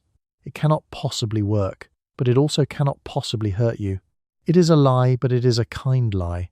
A bar of ordinary soap wearing a lab coat, taking your dime and your hope, and leaving your body entirely unharmed, which in this decade of radium and mercury and rays counts very nearly as a health product. You could do so much worse. So you rinse and dry and step out of the tub the same size you entered it, faintly scented, a little foolish, hopeful still. The bar sits on the dish, worn down a little, promising with its whole waxy heart to deliver next time. You believe it, a little, against all sense, because believing it is cheaper and easier than the alternative, which is going hungry and counting and scrubbing at nothing forever. The soap does not wash away the fat, but it washes away, for the length of one warm bath, the harder truth, and some nights that is the more comfortable thing to rinse. You own a small collection of things that promise to make you thinner without any effort at all. There is the reducing gum you chew, the reducing brush you drag across your skin, the slimming oil you pour into the bath. None of them ask you to move or sweat or go hungry, which is exactly why you bought them. Each morning you work your way through the little rituals: a stick of gum, a few strokes of the brush, a capful in the water, and trust that somewhere in all of it the fat is quietly being defeated. The genius of every one of these products is that it promises to do the work while you do nothing, which is the exact shape of the thing every tired woman most wants to hear. Diet is hard, exercise is sweaty, hunger is miserable, but chewing a pleasant stick of gum requires only that you have a jaw, and pouring oil into a bath requires only that you are going to take a bath anyway. And so the effortless products sell themselves to the part of you that is exhausted by the whole endless project and would dearly love to hand it off to a gadget. It is like buying a gym membership on the firm, understanding that the building will do the exercise for you. The reducing brush is your favorite because it feels the most like medicine. It is a stiff, bristled thing, and the instructions say to brush the fatty areas briskly to break up and disperse the deposits, as though your own body were a rug that simply needed a good beating to give up its dust. So you brush. You brush your hips, your thighs, your upper arms, briskly, faithfully, morning after morning, and your skin goes pink and tingling, and you feel that the tingling must be the fat dispersing, going wherever dispersed fat is meant to go. It goes nowhere. It was never going anywhere. But the tingle is so persuasive. The gum is the boldest liar of the three, a sweet chewable claiming to melt away pounds while you enjoy it. You chew it after meals, when the wanting is loudest, and it does one genuinely useful thing, which is keep your mouth busy and your hand away from the biscuit tin, and so it occasionally works by pure accident, not by melting anything, but by mildly distracting you. The gum takes full credit for this. The gum is very confident. Beyond the brush and the gum lies a whole catalogue of wonders, and you have sampled most of it. There is the rubber-reducing garment that seals you in and boils you like a dumpling. There is the vibrating belt that jiggles your middle while you sit and read. There is the rolling pin for the thighs, the weighted roller, the slimming bath salts, and the chin strap you buckle on at night and pray your husband never wanders in to see. Each one arrives certain it is the answer. Each one works exactly as well as the last. You do not throw the failures away, which is its own small confession. They drift to the back of the drawer instead, joining the ones from last year and the year before, a quiet museum of every effortless miracle you have tried in order to become thinner without once changing what you eat or how you move. So you chew and brush and pour and step out into the day exactly as you were, pink, tingling, and freshly hopeful, the gadgets doing their real and only job, which is to sell you the feeling of taking action while you take none. You do not resent them quite. Tomorrow you will chew the next stick and brush the next brisk minute, faithful to the whole tingling church of doing nothing, energetically. You move on to the pills, because the soap and the gum did not work and the pills promise to work fast. They are reducing tablets, and they do something to your insides that speeds everything up: your heart, your sweat, your appetite, the pounds. You do not know they are made from ground animal thyroid. You only know that they make you feel wired and warm and slightly ill, and that the weight is finally coming off. So you swallow the daily dose, feel your pulse quicken, and call it a fair trade. Here is the difference between the pills and everything else on your shelf. The soap did nothing and the gum did nothing, and you resented them, mildly, for their gentle uselessness. The pills do something. The pills work. You can feel them working, a hot, restless hum under the skin, and the number on the scale actually moves week over week in the direction you have been praying toward for years. What is in the little pill is dried thyroid gland, ground from an animal and pressed into a pill, and when you swallow it, your body reads it as an order to run the whole engine hotter. The thyroid is the small gland that sets your body's speed, and you are now dosing yourself with someone else's, overriding your own settings, telling every cell to burn faster whether it wishes to or not. The weight comes off because you are, in a real sense, quietly running yourself like a stove left on high. And a stove left on high does lose fuel quickly. It also, eventually, damages the stove. The symptoms are not subtle, and you have decided to read them as success. Your heart races and flutters, sometimes skipping in a way that stops your breath for a beat. Your hands tremble. You sweat through your good blouse in a cool room. You lie awake at night, wired and staring, your pulse loud in your own ears, and you cannot quite sit still through a whole meal or a whole conversation. Any doctor would call these warnings. You call them the medicine working, and in a horrible way you are right, because this is exactly what the medicine does. Mrs. Dell down the road has been on them longer than you, and you have watched what longer looks like. She is thin now, enviably thin, and also somehow lit from a bad angle, her eyes a little too bright, her hands never quite steady, her heart, she mentions lightly, doing a funny thing lately that the doctor wants to listen to. She would not dream of stopping. She has paid too much and lost too much weight to turn back now, and so she goes on running her borrowed engine hot, thin, trembling and triumphant, and calls the tremor a small price. And the pills have you the way the soap never could, because the pills deliver. A useless product is easy to quit. A product that actually strips the weight you have been taught to hate, at the cost of a racing heart you have taught yourself to ignore, is a far harder thing to set down.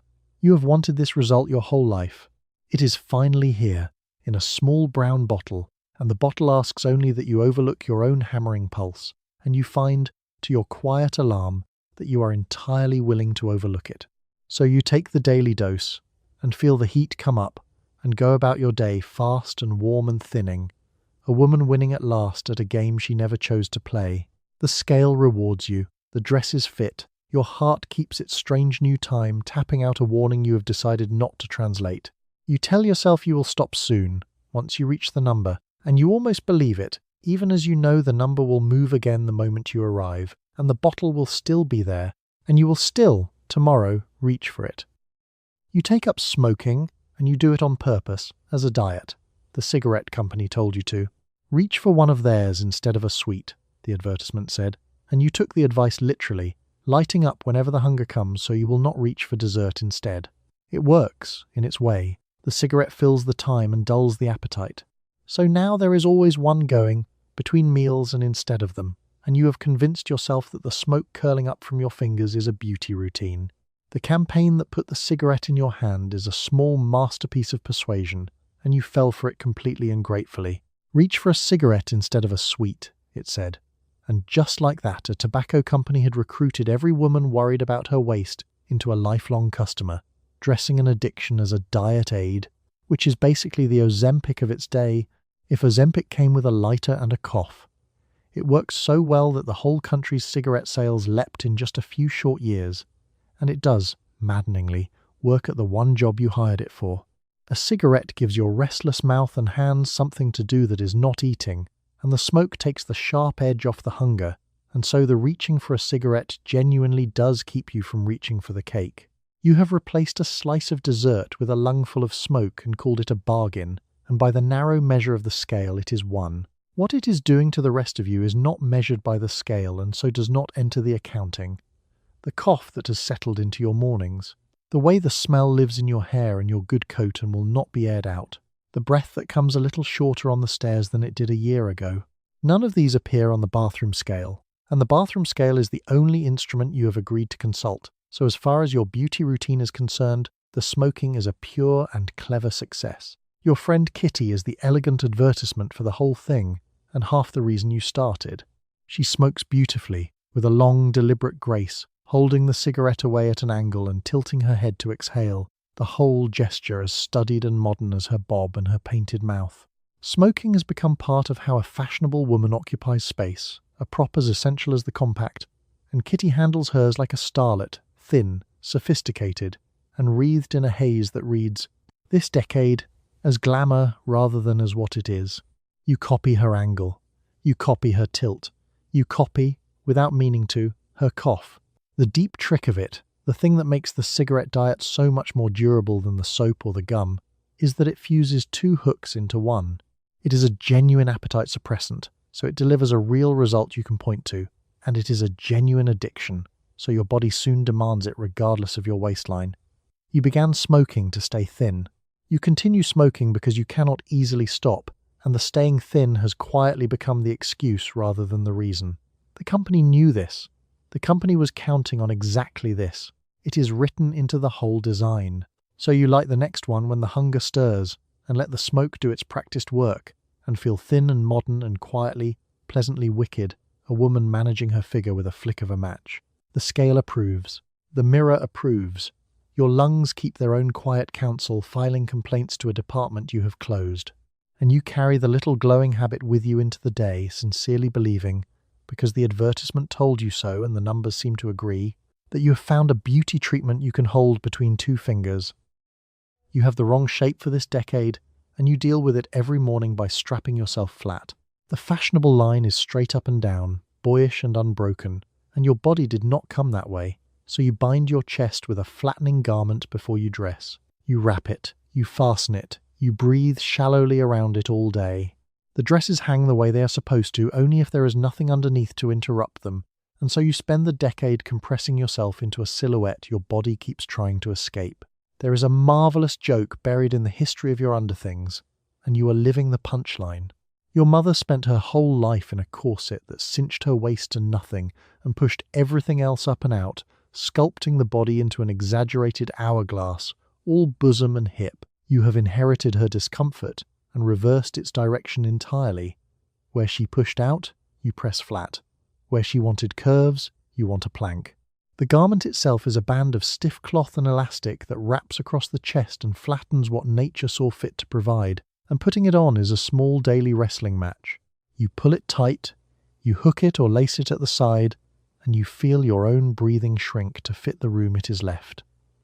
A deep breath is out of the question. A hearty laugh is a gamble. You learn to move through the day on shallow sips of air, upright, smooth and boyish, having traded the free use of your own lungs for the clean hang of a dropped waist dress. Miss Ada at the foundation counter fits you for it with brisk professional intimacy, tugging and smoothing and pronouncing on the result like a builder inspecting a wall. She has a gift for the work and no patience for complaint. Snug, not strangled, she says, giving the band a final authoritative tug that suggests her definition of snug and yours may differ. She fits a dozen women a day into these things and has heard every gasp, and she treats the whole business of compressing the female form into the current fashion as the plain ordinary carpentry it is. You leave flattened to specification. The irony you cannot quite laugh at is that this shape, the one costing you your breath, is sold as freedom. The flapper is the liberated woman, they say, out of the old cruel corset at last, free and modern and boyish and light. And there is truth in it. The new clothes are looser at the waist and easier to move in, but no one mentions that liberation arrived with its own strap, that the body simply exchanged one demand for another, that you are still, every morning, binding yourself into an approved outline before you are allowed out the door. The chains are lighter. They are still chains, worn under a dress that is advertised as their absence. And the shape you are chasing is, at bottom, the shape of a girl who has not finished growing, which is a strange thing for a grown woman to spend her mornings manufacturing. The straight, flat line belongs by nature to the very young, and here is a whole generation of adult women lacing and binding to counterfeit it, pressing down the evidence of their own maturity to match a silhouette that only a child comes by honestly. So you fasten the last hook, and test one careful shallow breath, and pull the smooth dress down over the smooth flattened line, and there it is in the mirror, the correct modern shape, boyish and clean and approved. You look the part. You will be a little short of air until nightfall, when you can finally unhook the band and feel your own chest expand again with something close to gratitude. Until then you carry yourself lightly and breathe in sips, a grown woman ironed flat by fashion. Free, they keep telling you, at last. You have lines on your face that you want gone, and a doctor tells you he can fill them in with an injection. He warms a little wax until it turns liquid, draws it into a syringe, and pushes it under your skin to plump out the hollows and smooth the wrinkles. You lie back in his chair and let him do it, because the result is immediate. You get up with a fuller, smoother face than the one you walked in with. Nobody in the room mentions where the wax goes later, once it is inside you and starts to move around. The wax is paraffin, the same stuff as a candle, warmed to a pour and loaded into a syringe, and the idea behind it is so simple it barely sounds like surgery. A wrinkle is a valley. Fill the valley and the face goes smooth, so the doctor injects a little melted candle into the low places, the lines around the mouth, the hollow of a cheek, and it sits there, cools, and hardens into a firm little fill, and the wrinkle is gone, just like that. No knife, no scar, no slow recovery. You walk out younger than you walked in. It feels like a miracle, which is the most dangerous thing a treatment can feel like. Dr. Merrill performs it with the unhurried confidence of a man who has done it many times and has not yet been present for the sequel. He warms the wax, tests it on his own wrist, and works with a light artistic touch, standing back now and then to judge his sculpting like a man smoothing plaster. There. 10 years. Gone. He is not lying. In this hour, in this light, it is entirely true. And you love him for it, and you pay him gladly, and you go home smooth and delighted to a husband who cannot say quite what is different. What the wax does next is the part no one has arranged to tell you, and it does it slowly, on its own schedule, once you are safely home and grateful. Paraffin, it turns out, does not care to stay where it was put.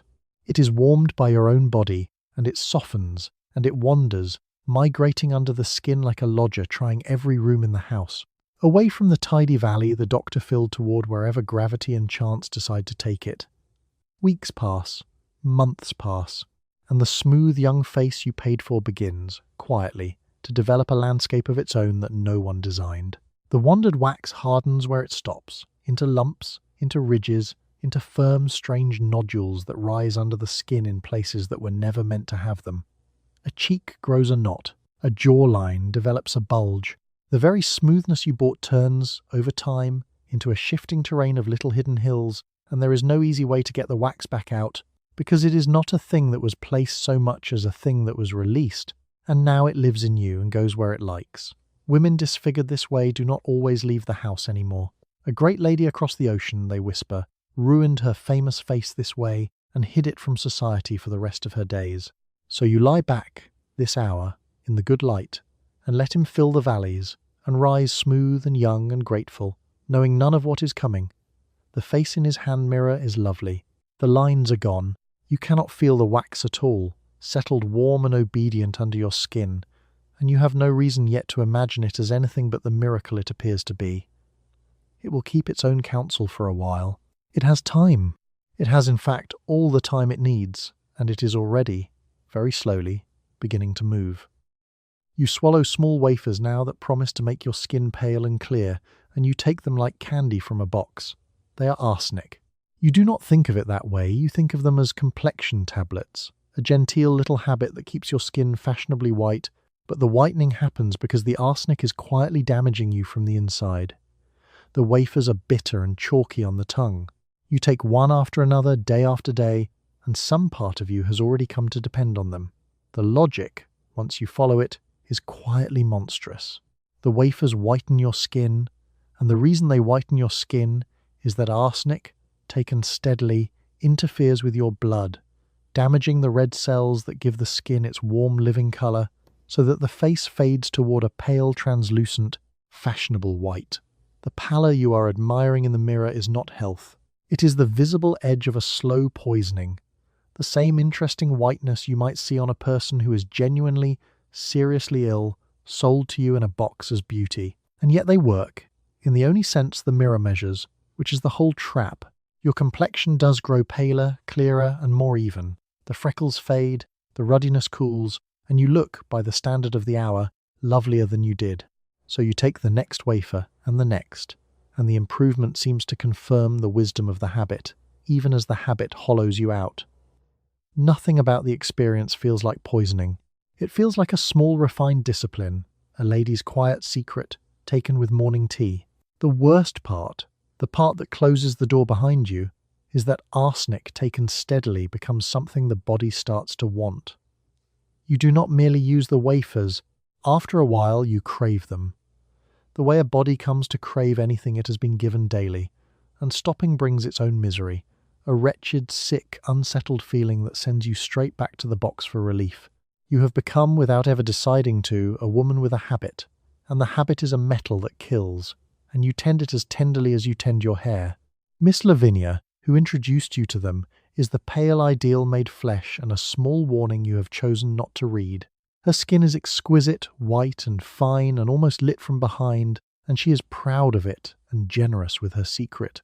But her hands have a faint tremble now. There is a greyish cast creeping in under the famous pallor, and a look about the eyes that you notice and do not name, and she takes her wafers more often than she used to, needing more to hold the same white. She is not well. She has never looked lovelier. Both of these are true, and the second is causing the first. The deep cruelty is how perfectly the poison disguises itself as its own reward. Every other treatment on your shelf at least announces something: a smell, a sting, a burn, a warning your body can lodge. The wafer announces beauty. Its damage and its selling point are the identical fact, the pallor, so that the sicker it makes you, the better it appears to be working. And a woman chasing the palest skin in the room is, without knowing it, chasing the most poisoned. You cannot tell the two apart. So you take today's wafer, bitter and chalky, with your tea, and feel the small dependent ease of having taken it, and check the mirror, and admire the cool, fashionable white the arsenic is patiently building out of your own fading blood. You look wonderful. You feel, underneath, slightly and increasingly unwell, and you have learned to file that feeling somewhere it will not trouble the mirror. The box sits on the shelf, half empty, waiting. You will finish it. You will buy another.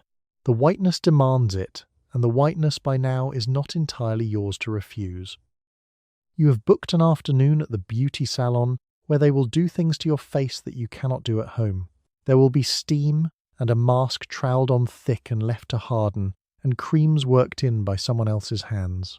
You lie back on the padded table, close your eyes, and surrender your face to the professionals for a few hours. It is expensive, and it is soothing, and it makes you feel cared for, and you come out pink and tingling, convinced the treatment has taken years off you.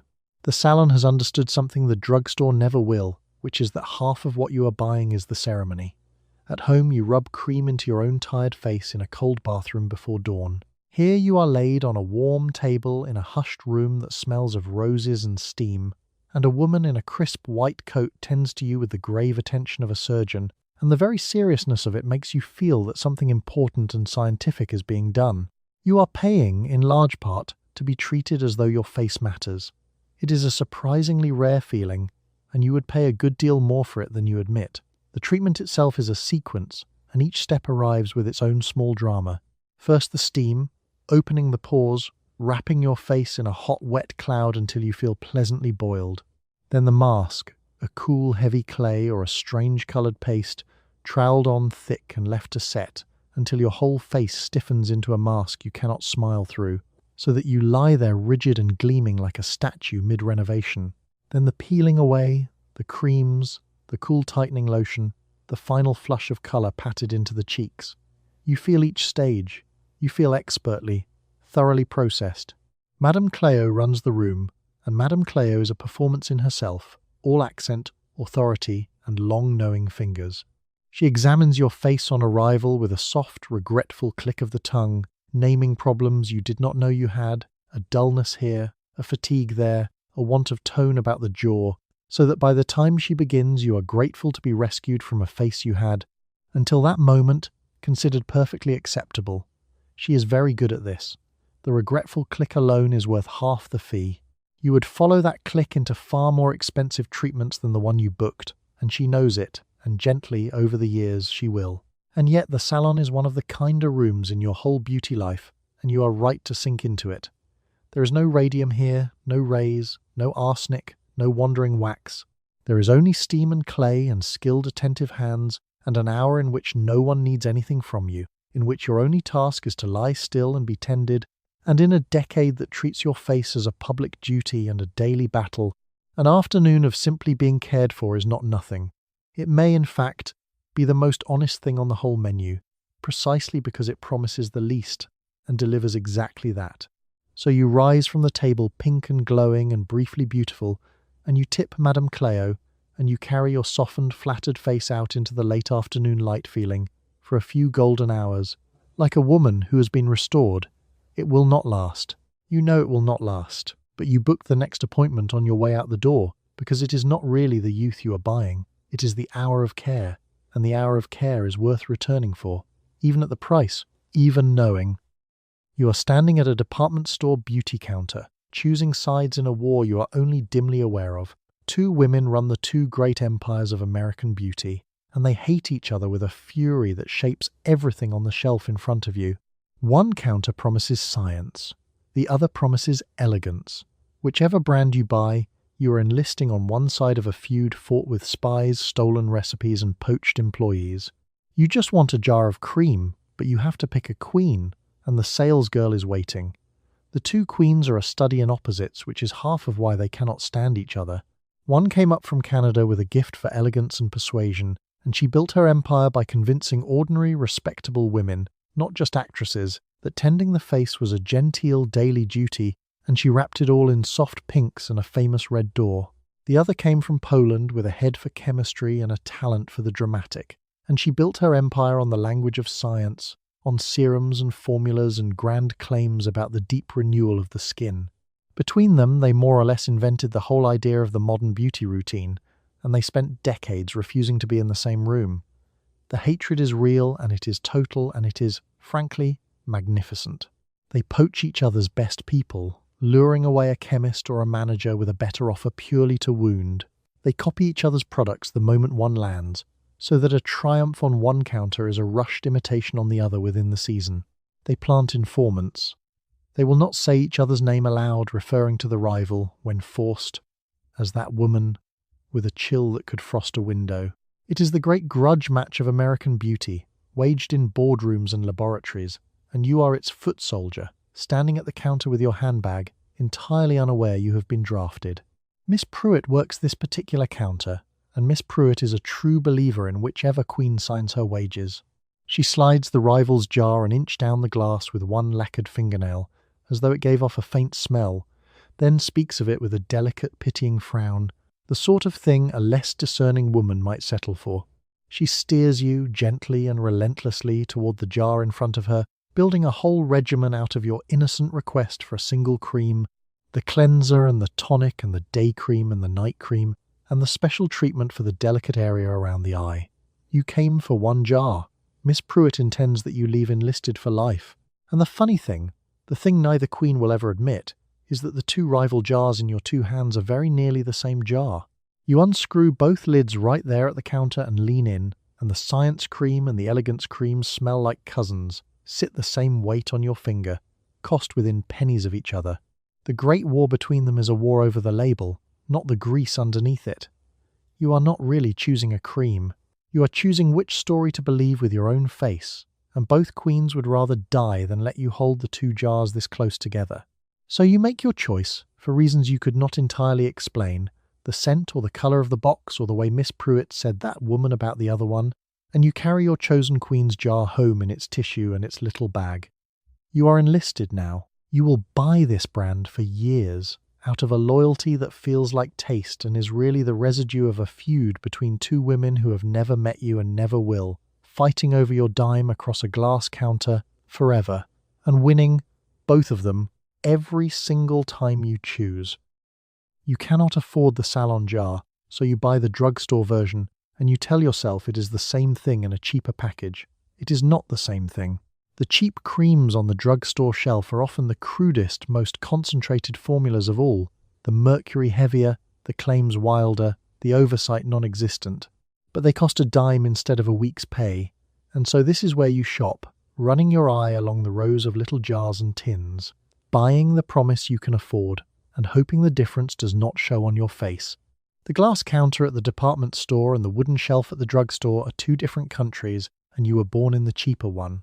The counter has soft light and a salesgirl and a queen's name on the jar, and a price that means you are buying it for the story as much as the cream. The shelf has none of that.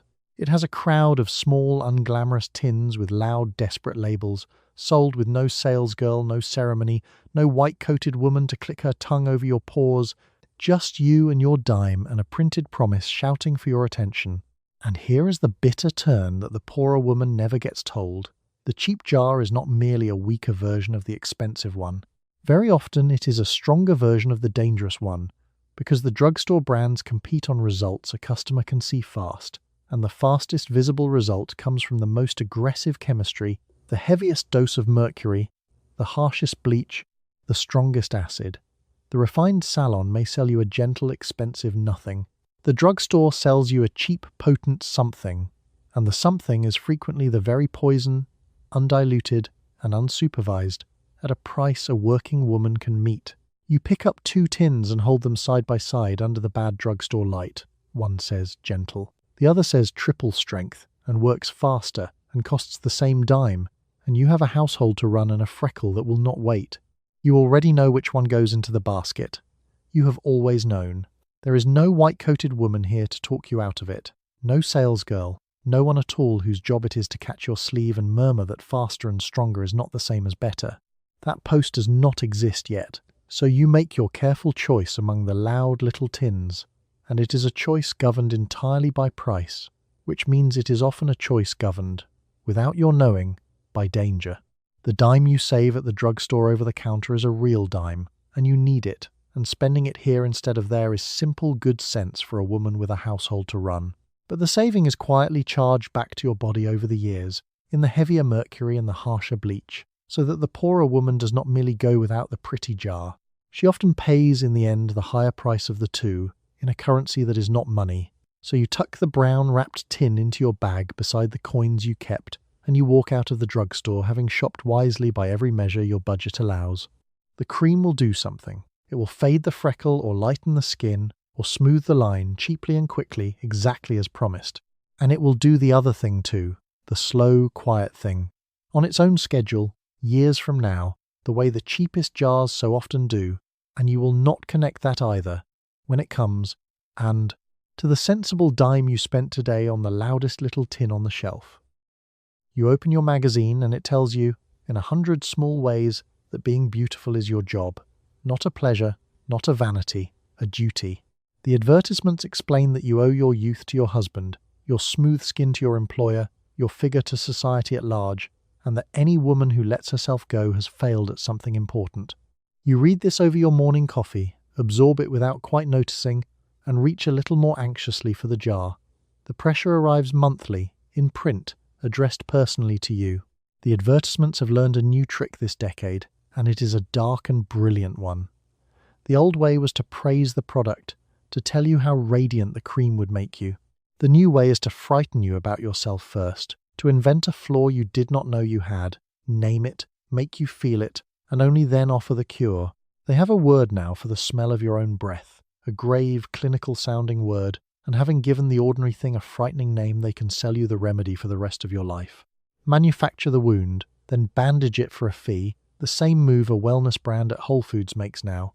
It works on you every single month. The genius of it is that the fear does the selling, so the fear must be kept fresh. You are told your hands will betray your age. You are told your husband's eye will wander if your skin dulls. You are told, in the soft, menacing prose of the advertisement, that the woman across the room is judging you, that the years are coming, that the flaw you have not yet noticed is the one everyone else has already seen. By the time you reach the product at the bottom of the page, you are not shopping. You are seeking treatment for a condition the page itself gave you 4 sentences ago. An advice columnist named Miss Hollis presides over the back pages, and she is warm, sisterly, and completely merciless. Miss Hollis lifts another frightened letter, presses the same reply into it underneath the kindness. Yes, dear, you are right to worry, and here is what to buy. She frames the whole exhausting labour as love, as self-respect, as a woman taking proper pride, so that the anxiety arrives dressed as encouragement, and the reader thanks her for it. Miss Hollis has never once told a woman she looks fine as she is. That answer is not for sale, and the magazine is a shop, and underneath the beauty advice runs a quieter, harder message, and you feel it land somewhere below the collarbone. You set the magazine down and catch your own face in the back of the coffee spoon, and you find the line by your eye without meaning to and press it once, as though you could iron it flat with a fingertip. That is the message doing its work. It does not argue with you. It simply leaves you touching your own face over breakfast, certain, a little more each month, that you are not quite enough, and had better do something about it before anyone else notices. So you finish your coffee and close the magazine and carry its 100 small verdicts with you to the mirror, where they wait behind your own eyes and whisper as you get ready. You are not quite young enough, not quite smooth enough, not quite doing enough. You reach for the cream, a little anxious, a little dutiful, and you perform the morning labour believing it is your own idea, your own standard, your own pride, never quite seeing the printed page behind it, addressed to you personally, that told you exactly how to feel and precisely what to buy. You come home from the new pictures wanting to look like the women on the screen. Their faces are enormous, lit and painted to perfection, and you study them the way you might study a map. The small mouth, the ringed eyes, the arched brows, trying to copy the exact look onto your own ordinary face at your own ordinary dressing table. The man who paints those stars has started selling his makeup to the public, so you can buy the very products that dress the faces you admire, and you do, and then you practice. The man who paints those faces is a genuine artist, and he has quietly changed the language you use for your own reflection. He came from far away to dress the stars for the merciless glare of the cameras, inventing paints that would not crack under the hot lights.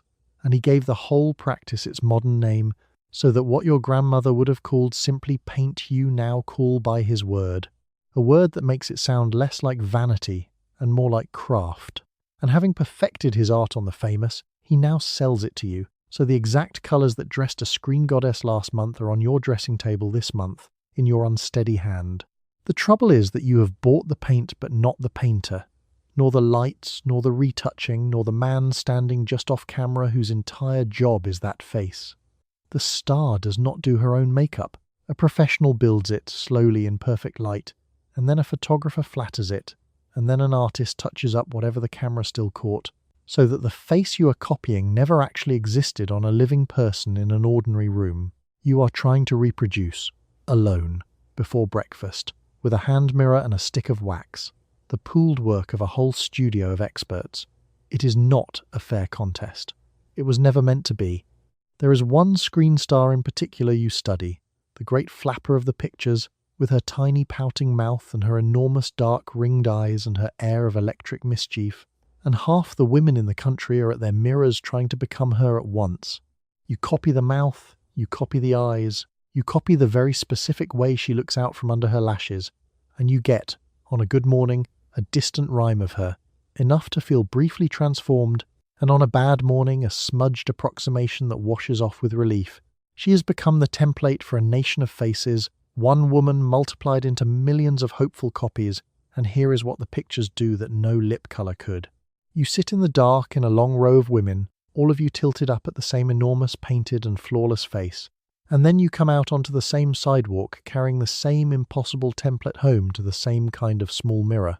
Before, a woman measured her face against the girls in her own town. Now every face in the country is measured against one face, the one up on the screen, and the girl in the next seat is quietly losing the same contest you are, and neither of you will ever say so out loud. So you practice, night after night, chasing the lit enormous face down into your own small mirror, and you get closer, some evenings than others, and you carry the star's mouth and the star's eyes out into a day that is not lit by any studio and photographed by no one. You look, at best, like a woman who has seen the pictures. That is all any of you can look like. And you go to the next feature and sit in the dark and gaze up at the impossible face again, refilling the very longing you spend every morning trying to satisfy, a faithful paying student of a lesson designed never to be finished. You tend your nails now the way you tend your face, because the fashionable hand is now a whole project of its own. There is a shape to aim for and a way to paint them, leaving the little half moon at the base bare and the tip bare and colouring only the middle. You sit at the table with your files and your polish and your orange stick, working on one hand while the other dries, shaping and buffing and painting each nail into the small, precise, decorated thing it is supposed to be. The hand has been promoted, and you are still getting used to the responsibility. It used to be that hands were simply hands, working things, judged by what they did rather than how they looked, and a woman's nails were kept clean, short, and otherwise left alone. Now the hand is on display, resting just so on a table, holding a cigarette at an elegant angle, lifting a cup, and it has become one more surface that can be gotten right or gotten wrong, one more small territory of yourself that the world has decided to grade. The fashionable style is oddly particular, and mastering it takes practice. You do not paint the whole nail. You leave the pale half moon at the base bare, and you leave the very tip bare, and you lay the colour only across the middle, a careful little stripe of red framed by 2 crescents of naked nail. It is fussy and specific, and it announces that you know the rule, that you are current, that you have studied the hand as closely as the face. Getting it right by your own unsteady hand on your own nails is a genuine small feat of patience and a very good way to ruin an afternoon. Miss Odette does it properly, in a chair at the salon, and watching her is watching a craftswoman at work. She cradles your hand in hers as though it were something she is repairing, files each nail to the same soft curve, pushes back the little skin at the base with the orange stick, and lays the colour on in 2 clean strokes that somehow avoid the half moon and the tip without any visible effort. She talks the whole time easy and low, and your hand relaxes into hers, and for the length of the manicure you are not managing anything, only being tended, one hand at a time. The polish itself is a new marvel, and a slightly alarming one. Bright, glossy, quick-drying lacquer has arrived, borrowed more or less from the paint they put on motor cars, so that you are, quite literally, finishing your nails with a cousin of automobile enamel and thinking nothing of it. It comes in reds mostly, deep and glossy and modern. And here, at least, among the mercury and the rays and the swallowed poisons, is a beauty labour that is very nearly innocent, which you have earned the right to enjoy. A bit of lacquer on the nail does you no harm to speak of. It is fussy and time-consuming and one more thing to keep up, but it will not thin your blood or wander under your skin or cook your scalp, and after the rest of the routine that counts as a holiday, you get to sit and shape and paint and buff and produce something small and pretty and harmless, and the worst that happens is a smudge. So you finish the second hand and hold both out to dry, fingers splayed, careful not to touch anything, waving them gently in the air like a woman conducting a very small orchestra. The little stripes of red sit neat between their bare crescents, correct and current, and entirely your own work. You blow on them, you admire them, and you go about the rest of the day holding your cup and your cigarette just so, presenting the finished hands to a world that has decided, this decade, that even these must be gotten right, and having, for once, gotten something right at no cost but an afternoon. You did not finish when you left the mirror this morning. The face you built has to be maintained all day, and maintaining it is constant, quiet work. The rouge fades and must be renewed. The powder wears through and must be redone. The lipstick leaves itself on the coffee cup and must be redrawn. So you carry the whole kit in your handbag and slip away to reapply it, again and again ducking into powder rooms and turning discreetly from the table, keeping the illusion running from morning until the moment you finally take it off at night. The handbag has become a small portable dressing table, and its contents are a kind of confession. The compact, the lipstick, the little tin, the folded papers to blot the shine, the tiny mirror, all of it packed in among the keys and the coins, ready to be deployed at a moment's notice, in a doorway or a powder room. You could rebuild your entire face from that bag if you had to, and some days, by the end, you very nearly have, patching and repairing so many times that the face you go home in bears only a family resemblance to the one you left home in. The work is invisible, which is the whole point and the whole exhaustion. A well-kept face is supposed to look effortless, as though you simply woke up correct, and so all the labour of keeping it must happen out of sight, in stolen moments, behind doors. You cannot be caught maintaining the illusion. To be seen repairing the face is nearly as bad as letting it fail, and so you become expert at the discreet turn, the quick dab under the table, the trip to the powder room timed, so no one quite notices how often you go. You are a stagehand for your own performance, and the stagehand must never be seen. It is like holding down a second job with no wages, no weekends, and a supervisor who is also you and is never satisfied. The powder room is the great secret headquarters of all this, and it is not really for what its name suggests. It is a small, mirrored republic of women all doing the same hidden work, and there is a quiet honesty in there that exists nowhere else. Women repairing side by side, lending a pin, offering a puff, exchanging the frank glances of fellow labourers on a break. Out there in the dining room, everyone is effortlessly lovely. In here, everyone is patching. The powder room is where the illusion is serviced, and it is the one room where nobody has to pretend it runs itself. Your friend Gwen has turned the upkeep into an art of misdirection, and you have learned from her. She never announces a trip to the powder room. She simply seems to remember something, rises with unhurried grace, and returns minutes later freshly perfect, having said nothing and, as far as the table knows, done nothing. She can blot her nose and redraw her mouth in the time it takes to admire a passing hat. The whole maneuver is designed to be forgotten the instant it happens, and Gwen performs it so smoothly that even you, who know exactly what she is doing, half believe she simply glows. You do not glow. You maintain. Only you and the powder room know the difference. So you keep the illusion running, dab by dab, powder room by powder room, approximately 40 times a day, until at last the day is done, and you are home, alone, and permitted, finally, to stop. And the taking off at night is its own quiet relief, the cream lifting the whole constructed face away, the monitoring clerk in your mind clocking out, your own plain, unwatched features surfacing in the mirror at last. For a few hours before sleep, you get to simply have a face rather than operate one. Then morning comes, and you build it again, and the long invisible shift begins once more.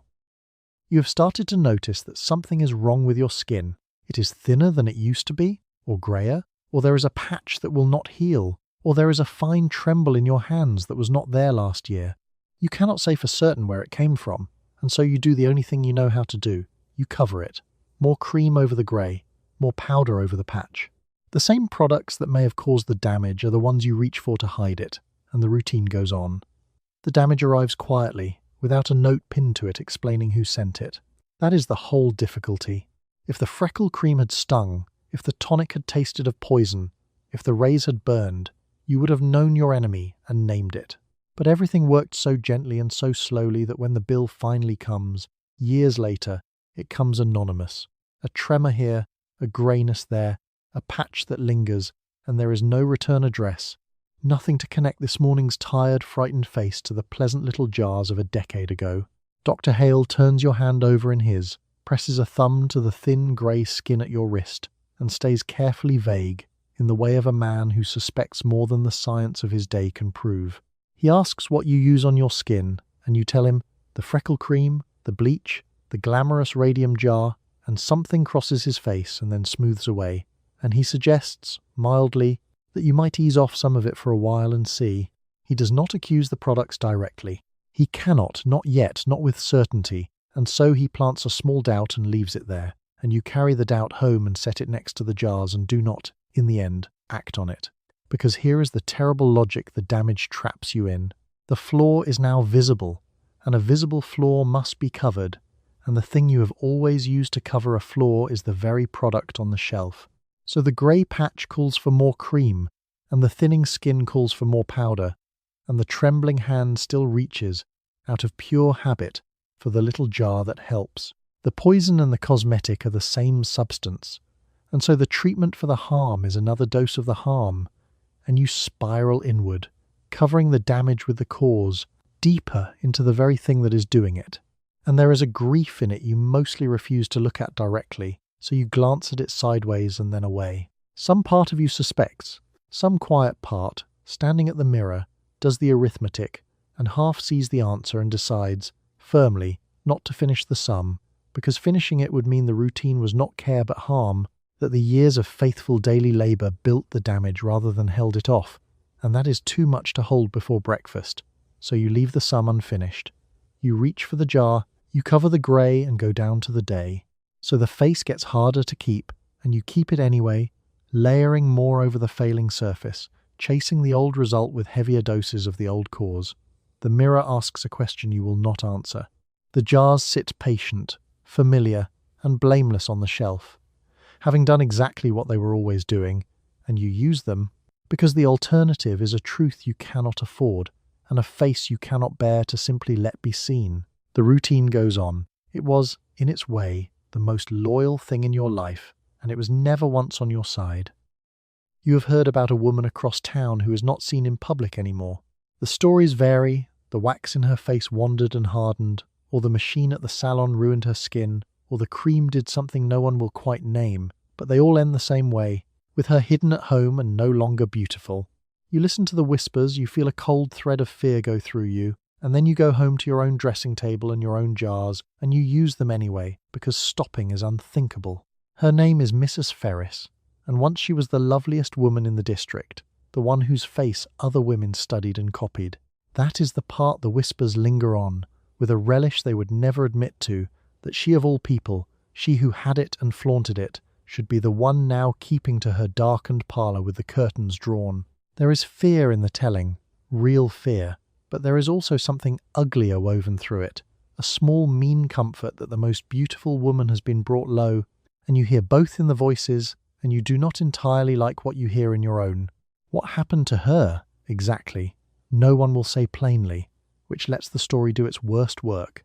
Some say the wax the doctor put in her cheeks went travelling and set into ridges. Some say the salon rays that cleared her lip came back years later as something that had to be cut away.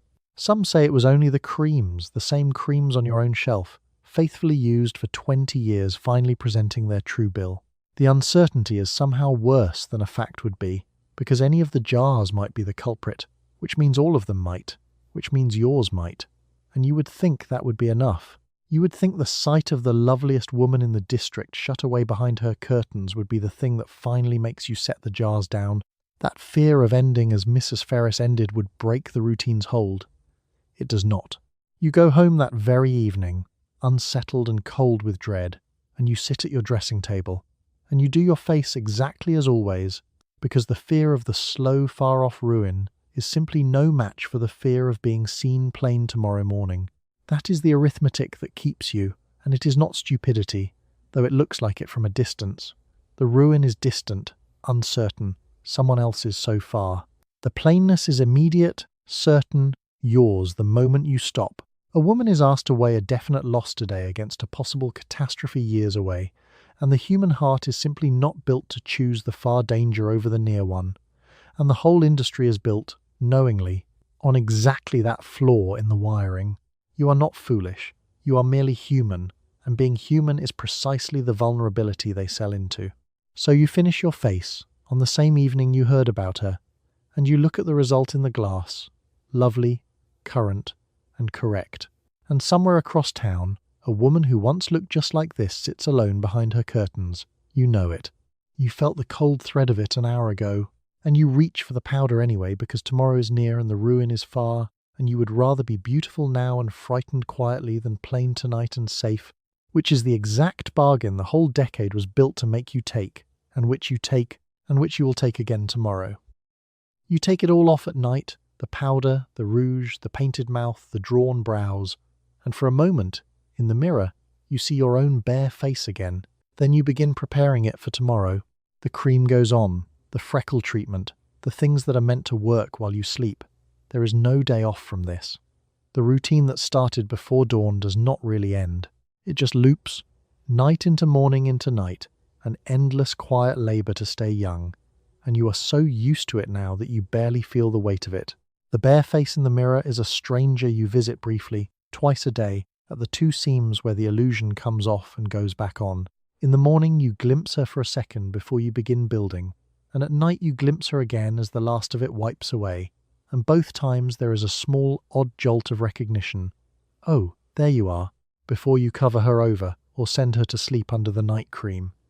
You spend more time with the built face than the born one. The born one has become the surprise. And all around you the same loop is turning in every house on the street, a whole quiet machinery of women getting ready and ungetting ready in a rhythm none of them chose. Mrs. Ellison is inspecting pews. Aunt Marion is redrawing her migrating brows by feel. Hazel is weighing herself for the third time today. Dorothy is laying down a flawless bow, and Kitty is holding her cigarette at its practiced angle, and somewhere behind her curtains Mrs. Ferris is not doing any of it anymore. A whole town of women, each alone at her own small mirror, all performing the same endless private labour, all believing it is hers alone. What strikes you on the nights you let yourself think about it is how much of your one life this has quietly eaten.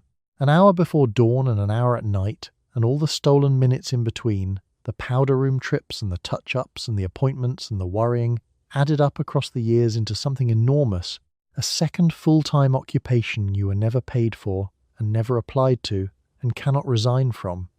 You have given a season of your life, maybe more, to the maintenance of a surface, and yet you cannot fully regret it, which is the honest, complicated truth of the thing, and you have stopped pretending otherwise. There was pleasure in it too, real pleasure, the warmth of the salon table, the small triumph of a bow drawn true, the powder room camaraderie, the pure animal satisfaction of catching your own reflection and finding it, for once, exactly right. The routine was a cage, and it was also, some days, a craft and a comfort and an hour that belonged to you. Both are true. You have given up needing them not to be. But tonight you are tired, and the loop can wait until morning to resume its claim on you. The jars are capped, the lamp is low, your bare face, the born one, the stranger, is the only one in the room now, and there is no one to keep her from for the next few hours.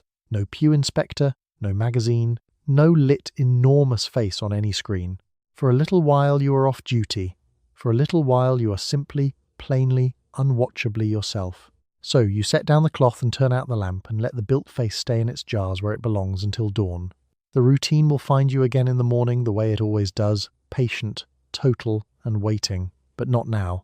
Now there is only the dark and the quiet, and your own soft, ordinary face against the pillow, asking nothing of you, needing no maintenance, requiring no illusion, allowed at last, for the length of one night, to simply be a face and rest. And so the night winds down. You spent it rubbing radium into your cheeks and drinking a little sunshine for your health. You painted a smaller mouth over your real one, plucked your eyebrows into permanent surprise, and sat for hours under a machine that curled your hair and very nearly caught it fire. You washed your bath with fat-reducing soap, counted your toast, smoked a cigarette instead of eating it, and swallowed a few pale wafers like mints. It was, all told, a very full day of nearly killing yourself in order to look alive. But think, for a moment, about the real women who lived this. Not as fools, because they were not fools. They were told from every magazine and every counter and every glowing screen that their worth was their face, and that the newest jar was science, and that science does not lie. They trusted the promise because trusting it was the reasonable thing to do in a world that had not yet learned to check.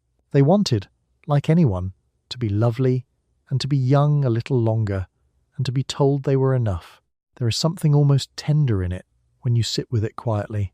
A whole generation of women at their small mirrors, each one alone, each one hopeful, each one doing her careful best with the tools she was handed. The tools were often terrible. The hope was entirely ordinary. That is the part that stays with you, long after the radium and the rays are gone. Thank you for spending this strange evening with me.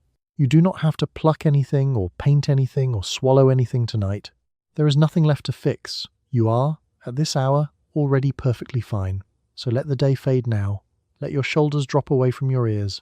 Let your hands go loose and open, and let your face, your own real unpainted face, rest heavy and warm against the pillow. Breathe out slowly. Feel how little it asks of you, simply to lie here and be. You have nothing to maintain now, nothing to keep up, nothing to be but tired and warm and here. Sleep well.